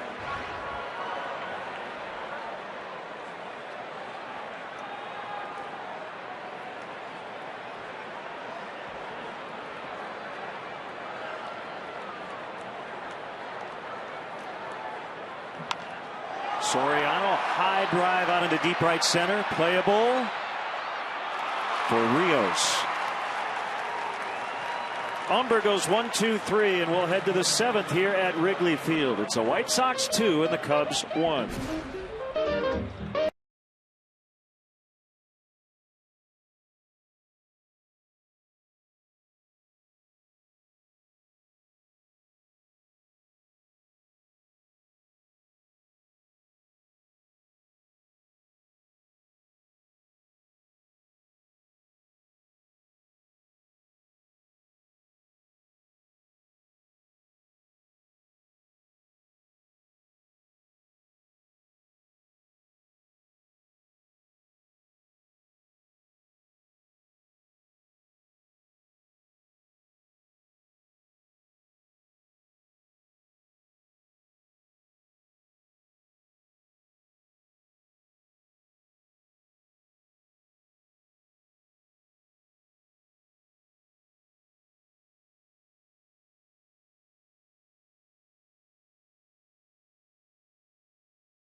J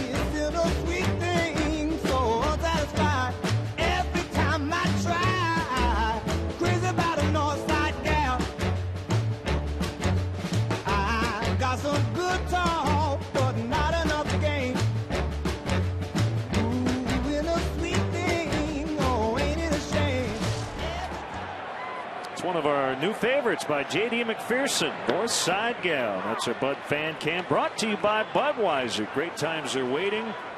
Grab some Buds. There's some Buds hanging at the ballpark today. Cutter just missed. 1 ball, 1 strike. And Alexei Ramirez. We're already in the 7th.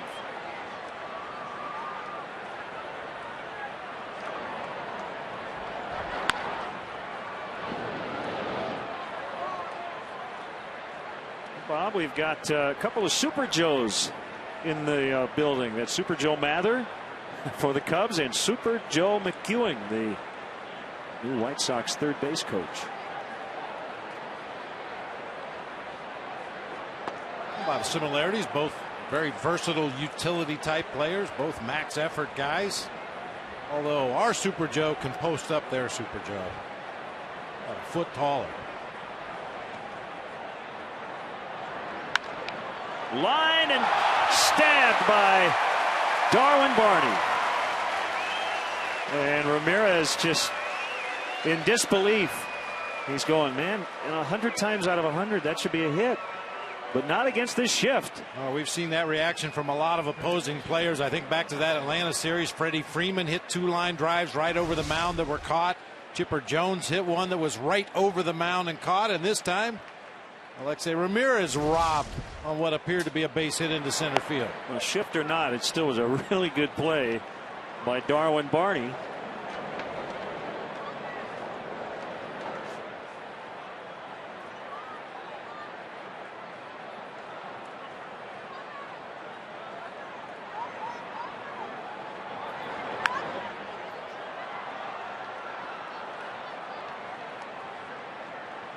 Well, Umber, you see in the background, is on deck. Right now leading. He's only had to make 60 pitches. So he is on a complete game pace if this score holds up.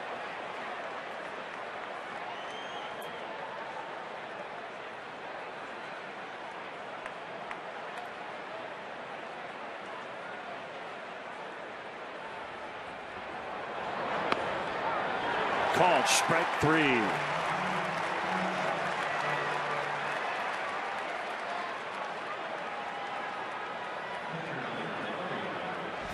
That value and the ability to pitch inside. The pitch before set this one up. Fastball way inside on Escobar. Got him off the plate a little bit, and then Samardzija comes back with a cutter on the outside corner. Escobar was giving away, could not reach it. Takes it for a called strike 3.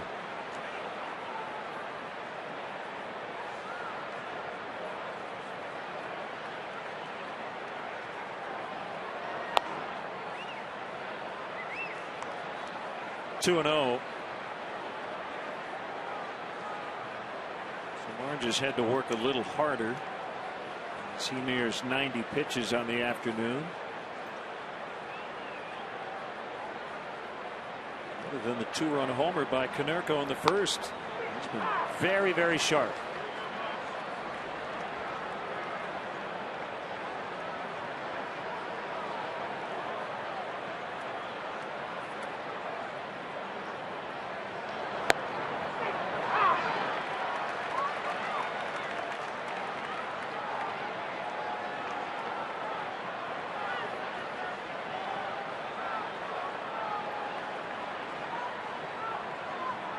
Ready for a 2-2. Here it is. Late swing by Umber. And the fastball at 96. It hasn't really just been the velocity of Samardzija's fastball. It's been the consistent velocity into the late innings. I don't think he's lost a tick on that heater in the late innings in any of his starts. LaHare calls off Samardzija. Bill Wennington with the 7th inning stretch. Guest conductor for Take Me Out to the Ball Game, former Chicago Bull and current broadcaster Bill Wennington. All right, Cubs fans, Bulls fans, let me hear you out there. A 1, a 2, a 3. Take me out to the ball game. Take me out with the crowd. Buy me some peanuts and Cracker Jacks. I don't care if I ever get back. Let me root for the Cubbies. If they don't win, it's a shame. For it's 1, 2, 3 strikes, you're out at the old ball game. All right, let's get some runs, Cubs.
First, the Cubs answered back, and no runs since. Bill Wennington, they find Bulls radio color analyst, is in the booth with us. Former NBA champ as a player. And great to have you with us, Bill. Well, it's nice to be out here. It's a phenomenal day. Had a good game so far. Some brushbacks. Some Konerko got hit. You never want to see him get hurt, but it's been interesting. It's been intense, yes. Unfortunately, an early exit for the Bulls. You mean they're not playing anymore? You didn't know, huh? Yeah. You've been showing up at work every day, and that way I got all that free time. Wondered where the team was. There's a leadoff single for Ian Stewart. Actually, according to my wife, my off season just ended. I've been planting, painting, cleaning the garage, fixing the fence. I don't know what else I got to do now. Honey-do chores. Hard throwing Matt Thornton up for the White Sox. The Cubs getting near the bottom of their order. Well, what's the word on Derek? Is he going to be back next year? He'll be back next year. They're saying, they're giving it 8 months is about average. It could take a little longer. It could be a little shorter. The things Derek has on his side right now are his work ethic, where he works real hard, and obviously his youth. He's fairly young, so everyone's expecting a full recovery right now. And just a devastating injury for him and the team. And, well, you look at what's gone on in the playoffs since Miami and everything, and you kind of play the what-if game, don't you? Oh, yeah, you really do now. And Miami's obviously going through something similar with Chris Bosh being out, and Indiana's playing them real tough. Stewart was running. He's able to find the ball as Ramirez will backpedal for the out. And, so Indiana's playing real well. I'd say, honestly, right now it's a toss-up in the East. If Indiana can take care of Miami, then you just don't know if the veteran players in Boston will be able to handle the youth that's in Indiana right now. But Indiana's playing real well right now.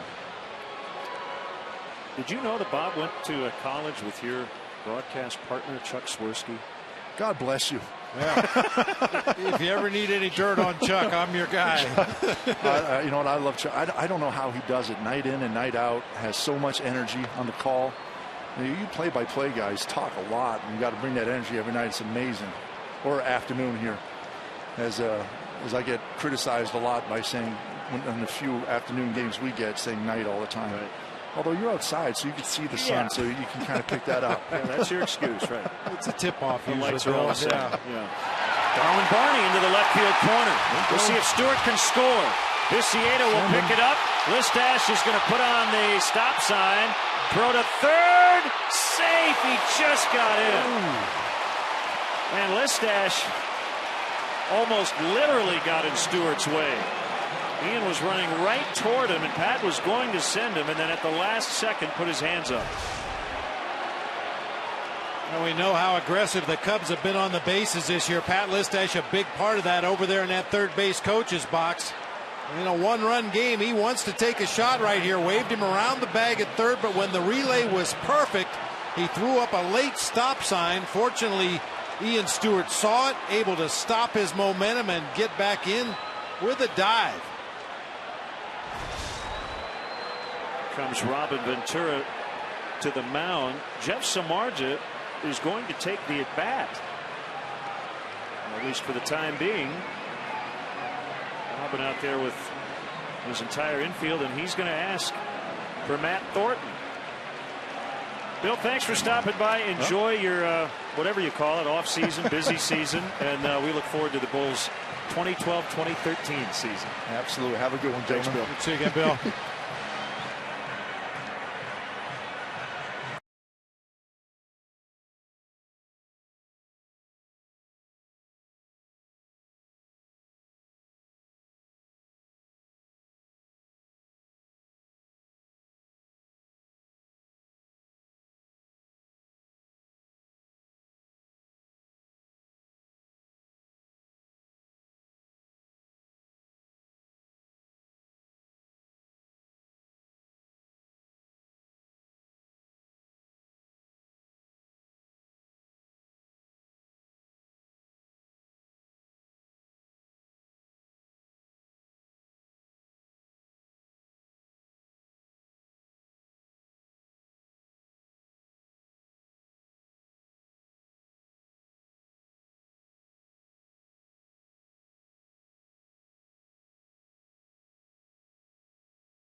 The Cubs have runners at second and third with one out in the bottom of the seventh. And Robin Ventura, after 66 pitches, but 2 hits here in this inning, decides to take out his starter and then go with hard throwing Matt Thornton. Well, that noise you hear was the door to second guessing being kicked wide open here. I think as far as the Cubs are concerned, this speaks to the shaky nature of the Cubs bullpen, the fact that he's going to let Jeff Samardzija hit for himself. And a base hit to tie the game. Jeff Samardzija with an RBI single. Stewart in. It's 2-2.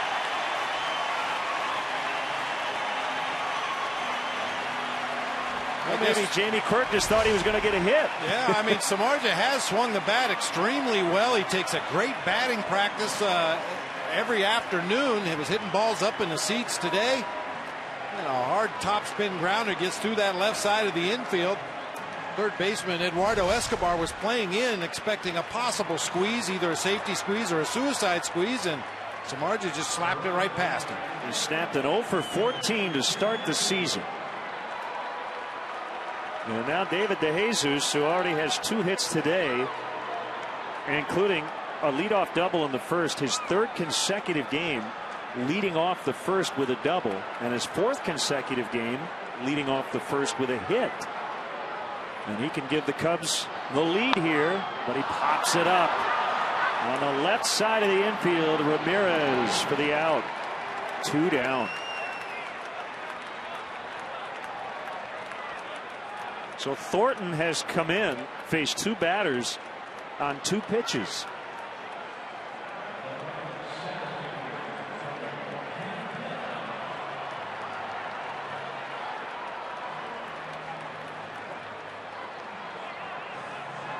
it's Tony Campana. About an RBI bunt single here. Thornton loves his fastball, throws a lot of them. 85% of his deliveries have been four-seam fastballs at 95 miles an hour average speed. He also throws a cut fastball 8% of the time. Has a slider, but rarely uses it. Paul Konerko started the game at first. Now it's Adam Dunn. He's kind of holding Samardzija on and ready to charge. And a pop up on the bunt attempt. Thornton threw 3 pitches. Gave up the hit to Samardzija to tie the game, but then gets out of the inning. 2-2 to the 8th.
With an RBI single, but then Thornton got De Jesus on a pop out, and Campana on a foul out on a bunt attempt, and AJ being AJ.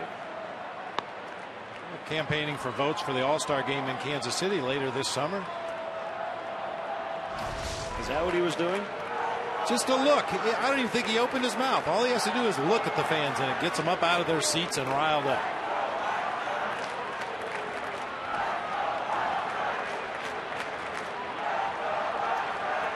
Samardzija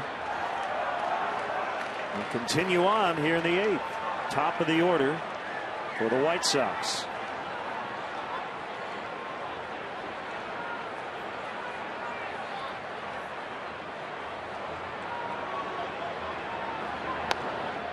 Ball 1.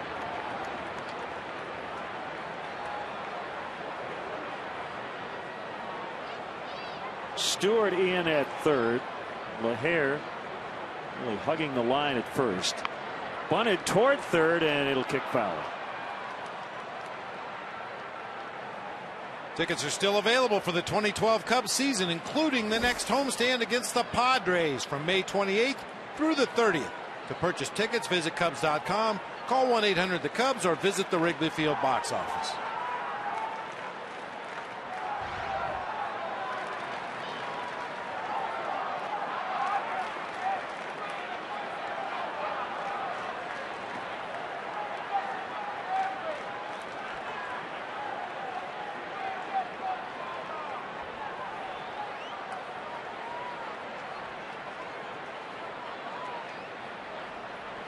How's a former Florida Marlin?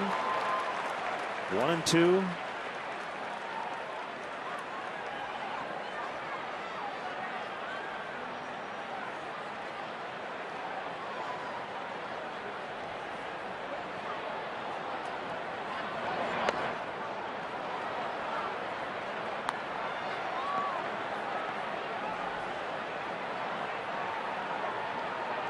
Beckham on deck, and then Adam Dunn.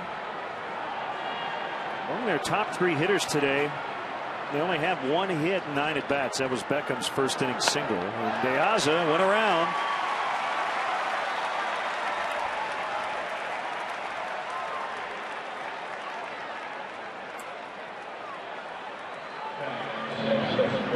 James Russell on the right and Kerry Wood on the left. If you missed it earlier, looks as though Kerry's going to make 1 more appearance and then is expected to announce his retirement.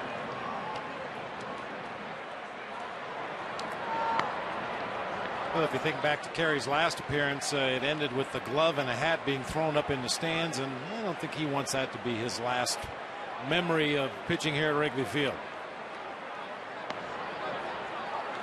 2-0 on Beckham. Part of a lot of these crosstown series. This is again the 85th meeting in the regular season. The Cubs are 39-45 against the Sox.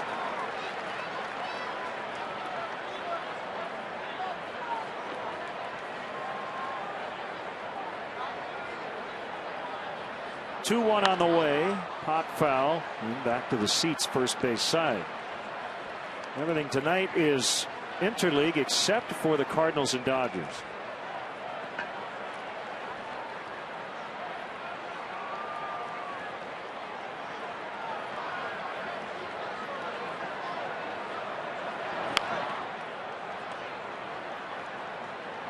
The Bay Series with Oakland at San Francisco.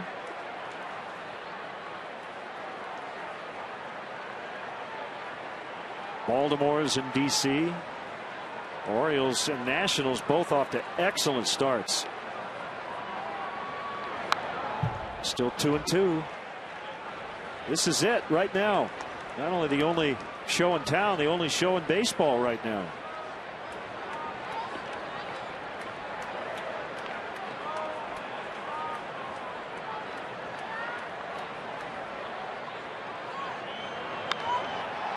High drive to deep left. Soriano back on the warning track near the well. Gone. A home run for Gordon Beckham.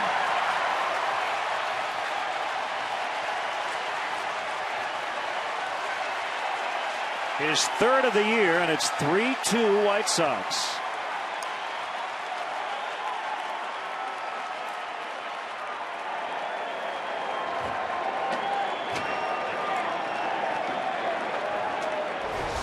Sky-high fly ball to left field that just seemed to keep carrying. Beckham got down and threw that ball. A lot of backspin. It just seemed to continue to move further and further out of the ballpark. Ends up in the front row as Soriano crashes into the vines. First time he's gone deep here at Wrigley Field.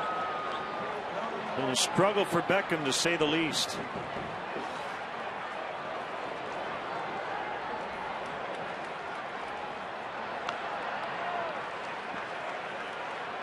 He has a 2-hit, 2-run day.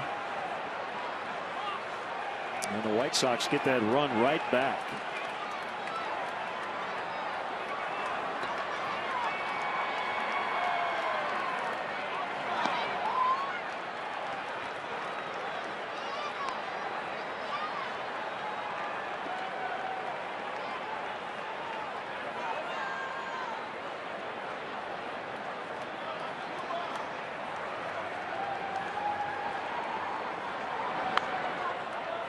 Dunn pops it foul, out of play.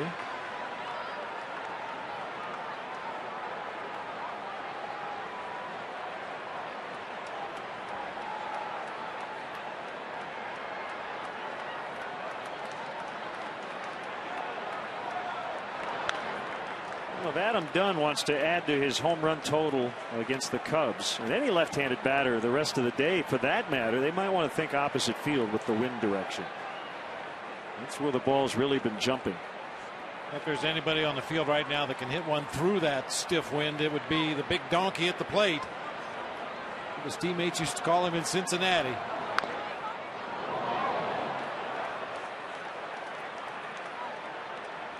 Cubs will have Castro, LaHair, and Soriano. middle of their order coming up in the bottom of the 8th.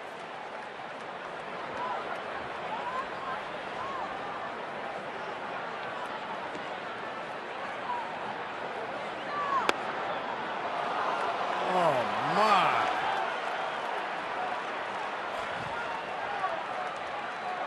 Very close. Tried to work that inside corner with a tailing fastball. Just left it a little too far inside. That's where you want to miss, though. I want to leave it out over the plate to the big guy. So he's on with a 1-out walk.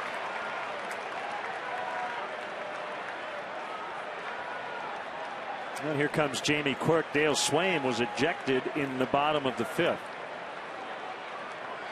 And if he makes a change here, it probably will be Kerry Wood, because you've got back-to-back righties coming up, Viciedo and Rios.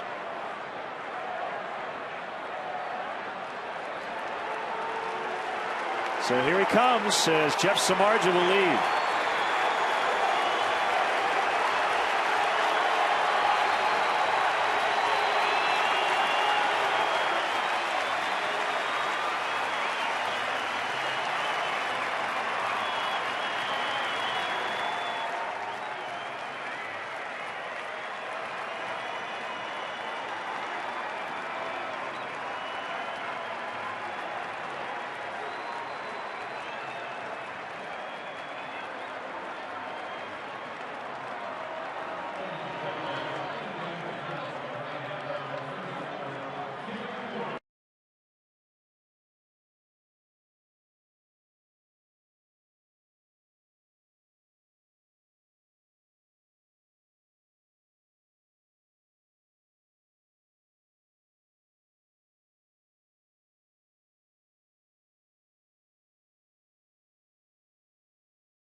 Parents for Kerry Wood. You saw him shake Lester Strode's hand in the bullpen. That's unusual.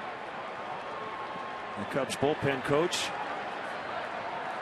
getting a handshake from that guy, who will come on with 1 out and a man on in the 8th. He's facing the right guy. This Aida would swing at the rosin bag if he threw it up there right now. Woody has struggled with his command. Could be a real good matchup for him here. Dunn the runner at first. 3-2 White Sox. And Viciedo does swing and foul it off on a 95-mile-an-hour fastball. Velocity has not been an issue for him. It's been throwing strikes.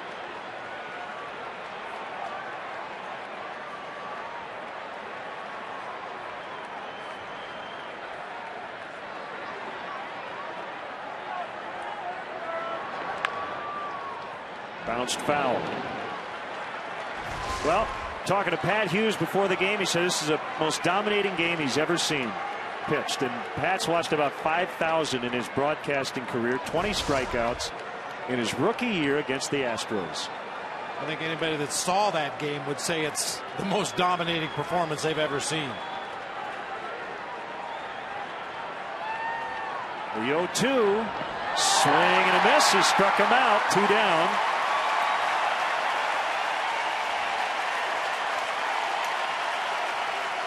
This is the 446th career appearance for Kerry, number 341 as a Cub. And again, the stuff looks really good, doesn't it? And that's going to be it. Jamie Quirk's coming out. We'll let the crowd take you to break.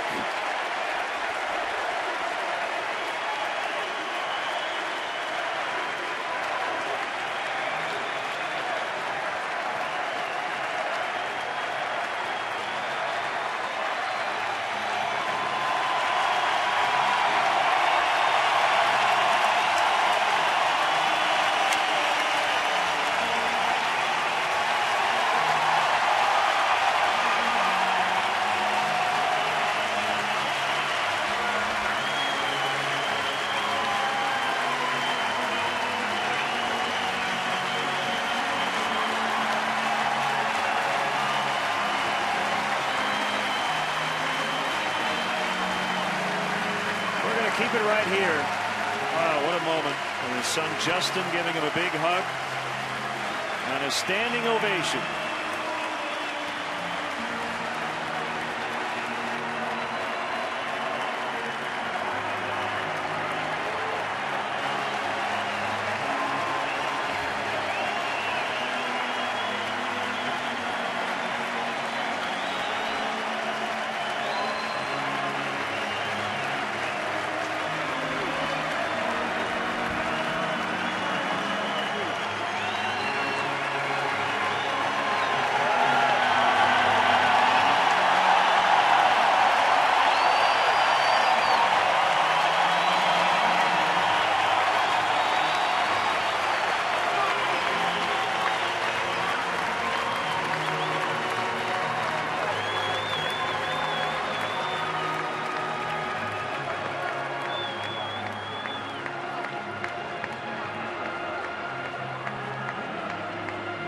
There may be people out there who say, you know what?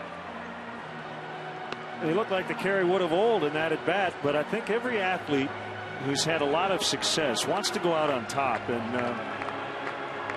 that's the at bat Kerry wants to remember in terms of this season, and not anything before it. And it was a struggle, and that led up to today.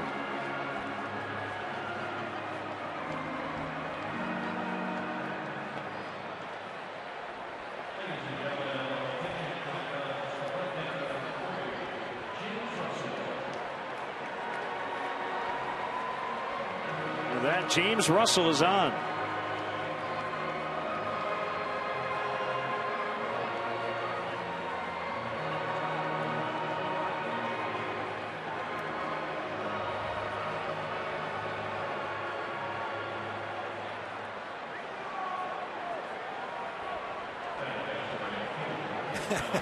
Already making plans for what they're going to do tomorrow night.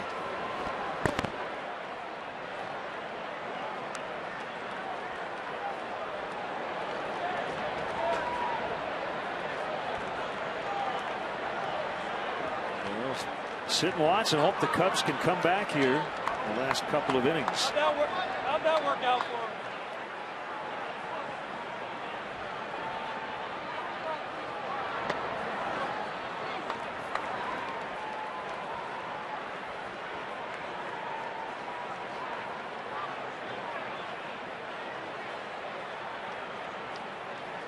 him? One ball, no strikes to Rios. Dunn still at first, 2 outs. And hit hard to left, but Soriano's there. The inning is over. 3-2 White Sox.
The day it's been.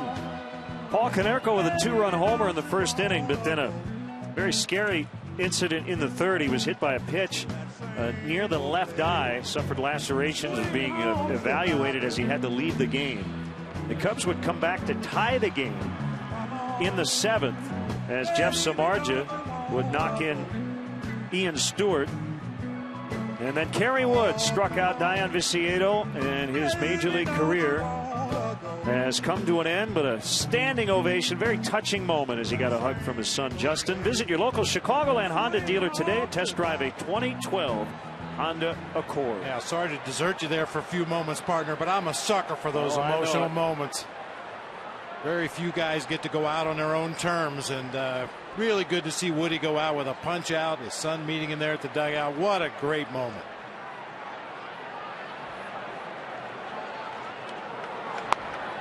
Castro takes a strike. 3-2 White Sox. Gordon Beckham with the go-ahead homer in the 8th off Jeff Samardzija. Here's right-hander Nate Jones. White Sox with a different look at the back end of their bullpen with right-handers Jones and Addison Reed, who's taken over as their closer.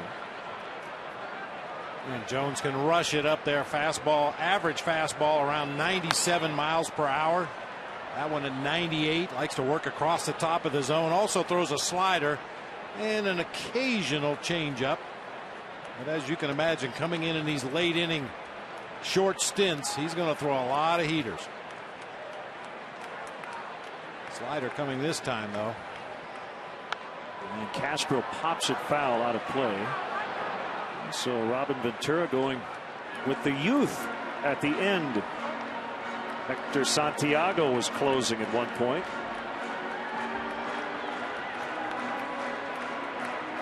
And he's up along with veteran Jesse Crane.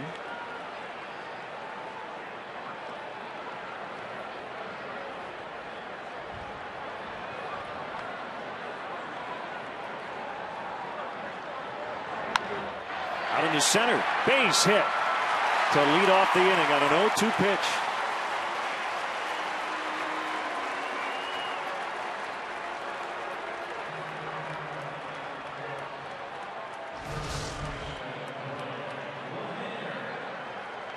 Spinning slider right in the middle of the plate that time. AJ wanted that ball way off the plate, away. The youngster piped it right down the middle of the plate.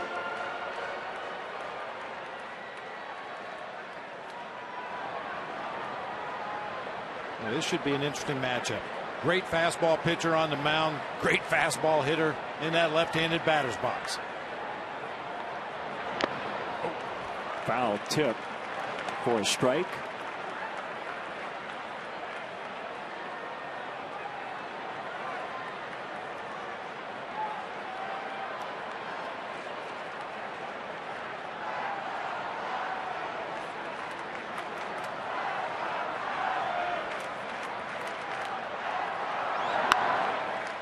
Hit foul and out of play. And Kerry Wood will end his career with the second best strikeouts per 9 innings all time, behind only Randy Johnson. In his career, he struck out 10 1/3 hitters for every 9 innings. That's better than a strikeout per inning.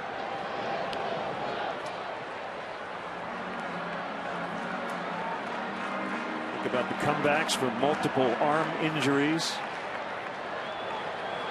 Not only that, Len, but the number of times that he pitched at well less than 100% effectiveness because of those injuries. That'll be foul. Look out in the bullpen. Tyler Flowers standing right near that foul line playing catch with Jesse Crane. He almost took that one in the noggin, and now looks like they're finally going to get somebody to protect the bullpen catcher.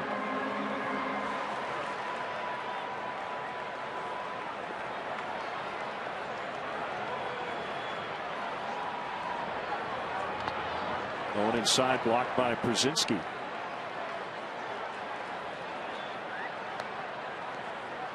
No, I don't think Kerry's going anywhere. He and Sarah, his wife, have put down major roots in Chicago. And this has really become his hometown, even though he's from Texas. And he's hoping he can pitch on a day in which the Cubs come back late and win against the Sox.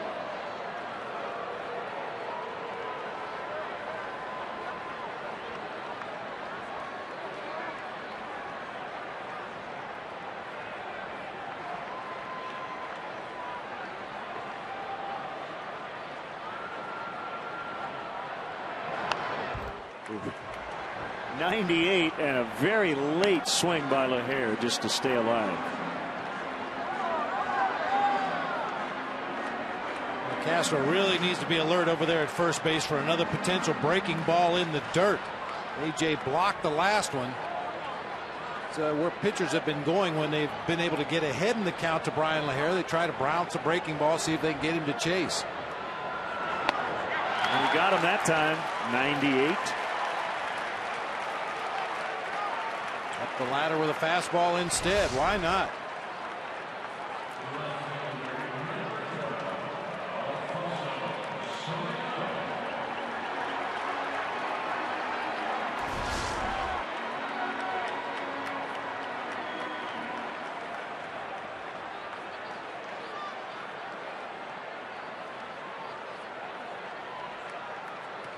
Soriano's flied out to right twice and popped out to second.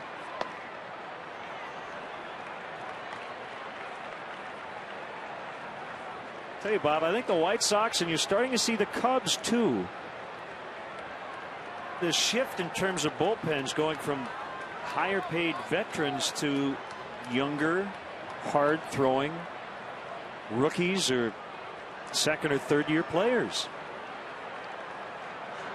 Well, teams are choosing to spend their big dollars elsewhere and try to develop guys like Jones and Reed and Dolis. Well, when you have a guy like Jones coming out of that bullpen throwing 98 miles per hour, just flame on. Throw as hard as you can, as long as you can. 6-4 to 3, a double play.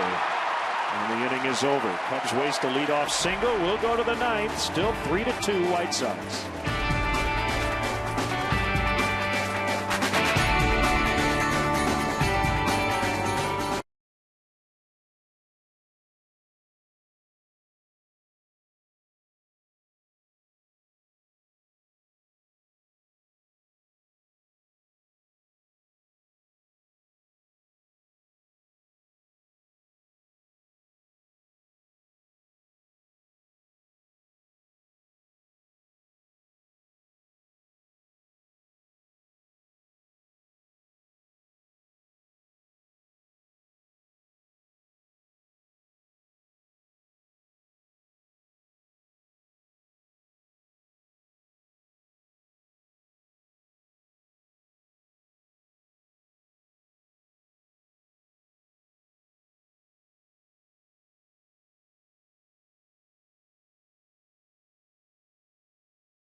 Russell got the final out of the 8th inning.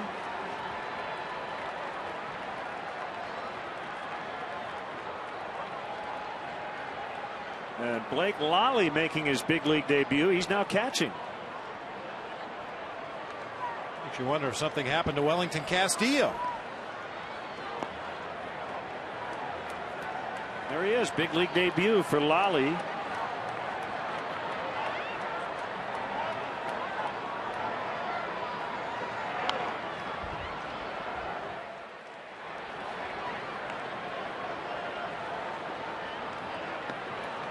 So we've seen a couple of Blakes make major league debuts the last 2 days. Parker last night on the mound, and Lally behind the plate today. 0-1 to Krasinski, cued off the end of the bat. Foul.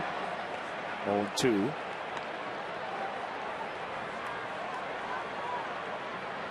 Well, he's another guy kind of out of the Steve Clevenger mold. Not only does he catch, he can play first. He can play some corner infield spots. He can play some corner outfield spots if necessary. Really versatile player.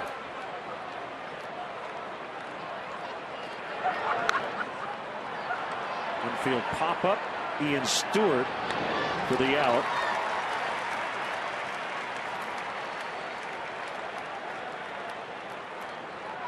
And also Lally, left-handed batter.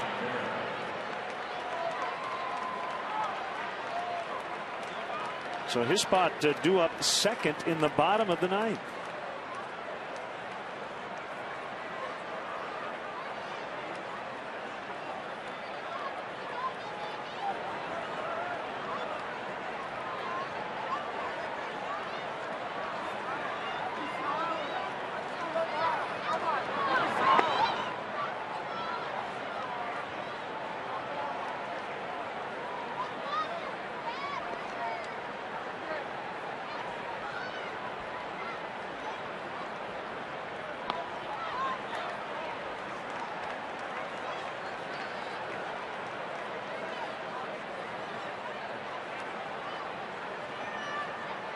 Ramirez robbed of a hit as he lined out to Darwin Barney in the seventh.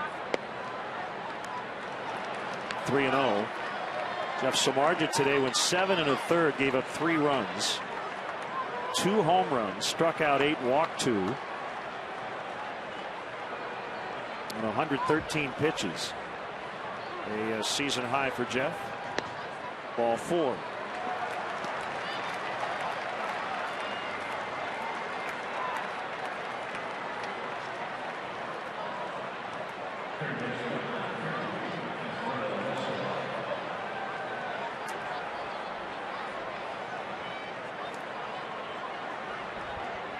That is a career high in pitches, 113. The Cubs have really kept an eye on those pitch counts.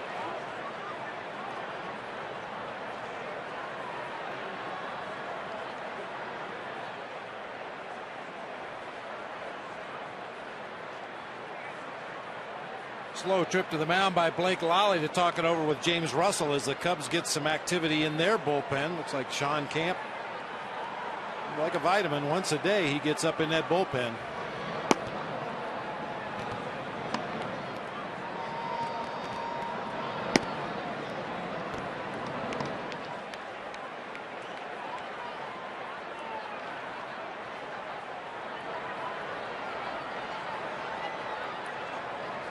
Escobar turning around, batting right-handed against the southpaw Russell, who's now missed on 5 in a row. An additional note on Kerry Wood: his first career strikeout was against the first guy he ever faced, the guy who would later be his teammate, Montreal's Mark Grudzielanek.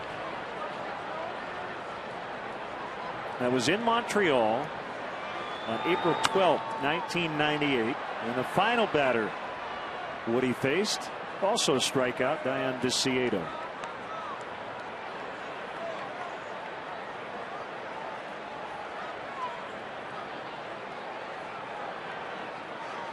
Started his career under Jim Riggleman and will finish it under Dale Swain, or Jamie Quirk, I suppose, the acting manager after Dale got ejected.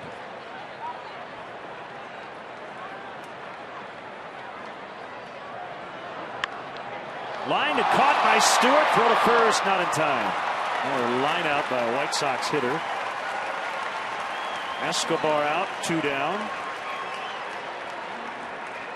And Brent Lillibridge will hit for Nate Jones.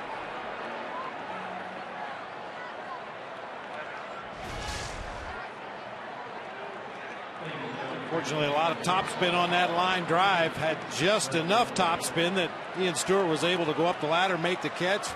Only an ill-advised throw that time across the diamond, as Ramirez was able to get back in safely.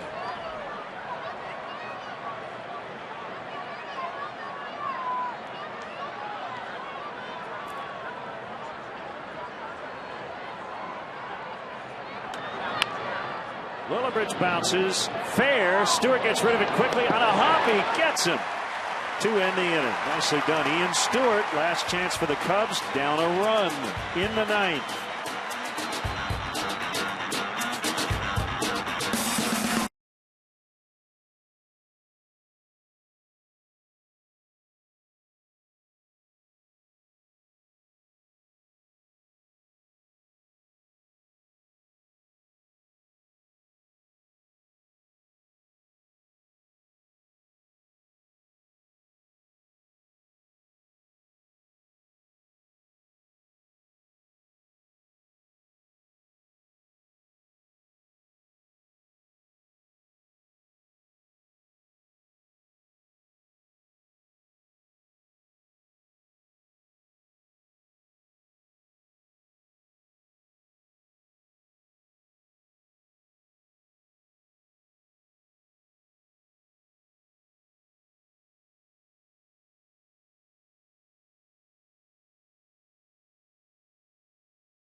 Kerry Wood with a handshake to bullpen coach Lester Strode before jogging out to the mound one last time here at Wrigley Field.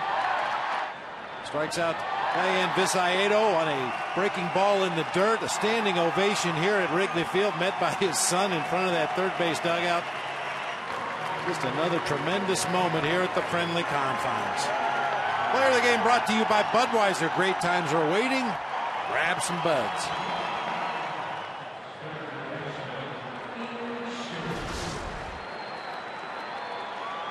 Hoping his team can rally here in the ninth against rookie closer Addison Reed, White Sox #1 prospect according to Baseball America going into the season.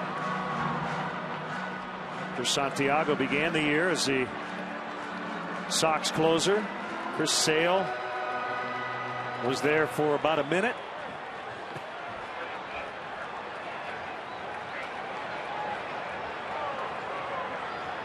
Addison Reed features a fastball. Average fastball sits at just under 95 miles per hour. Throws it about 80% of the time. Also throws a hard slider and an occasional changeup. Found back by Ian Stewart.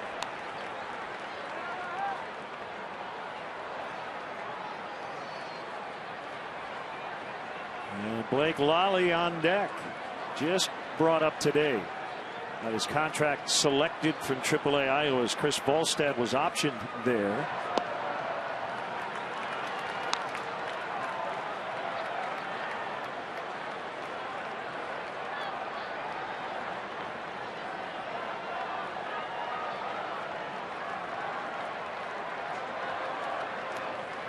From the stretch, the 1-1 pitch right down the middle at 95.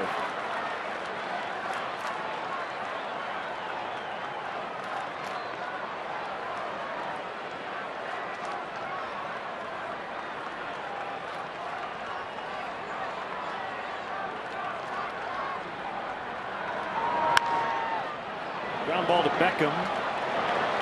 And the throw to Dunn, one away.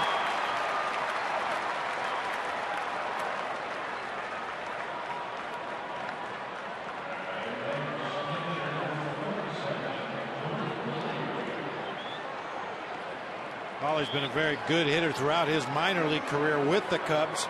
571 minor league games before this season, a .303 lifetime hitter. He's actually been out on the mound 17 times in his minor league career. Ground ball up the middle, but it kicks right to Ramirez. 2 quick outs. And it's up to Darwin Barney.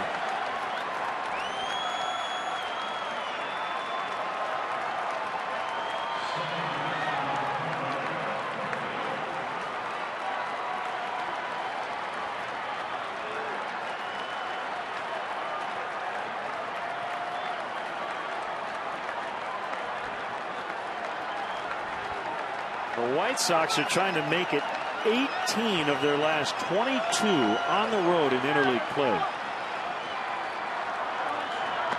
And low and outside for a ball. Cubs swept the White Sox here at Wrigley Field back in 2008. But since then, they've only lost 1 interleague series on the road over their last 11.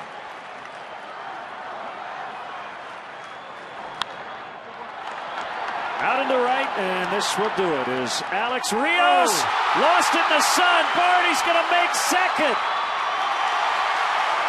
And we continue.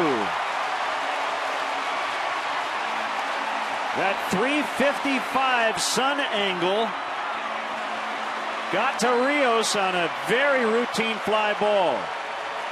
This game isn't over yet. Well, it just looked like a routine shallow fly ball into right. Rios came in, looked like he had a bead on it. Just lost it in the sun at the last moment. And great hustle by Darwin Barney. It would have been very easy to just put your head down and bemoan the fact that you made the last out of the ball game, but instead he's on his belly into second base in scoring position. Originally called an error, now they're giving Barney a double.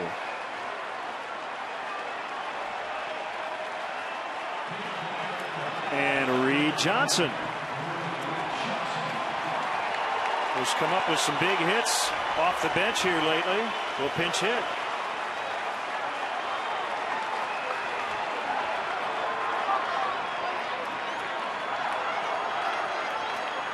A wild day just got a little wilder.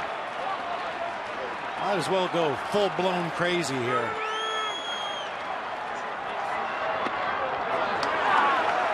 Five and a strike.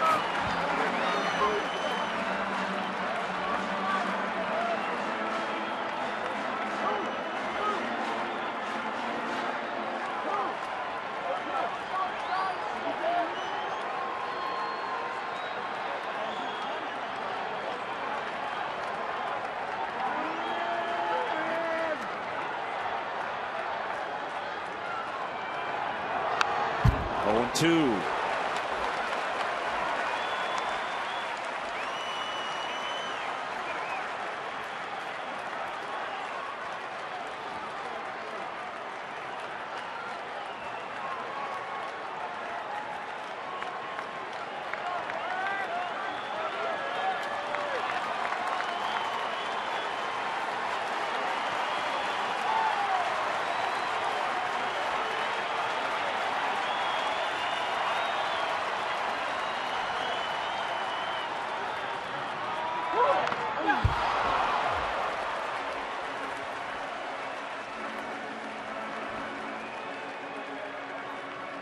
That's the kind of swing that can occasionally scare a pitcher off his fastball. That one at 97, and Reed Johnson was right on it, fouled it straight back into the mask of A.J. Przinsky. You see a guy take that kind of a swing that close to being right on your fastball. Sometimes you go to your breaking pitch.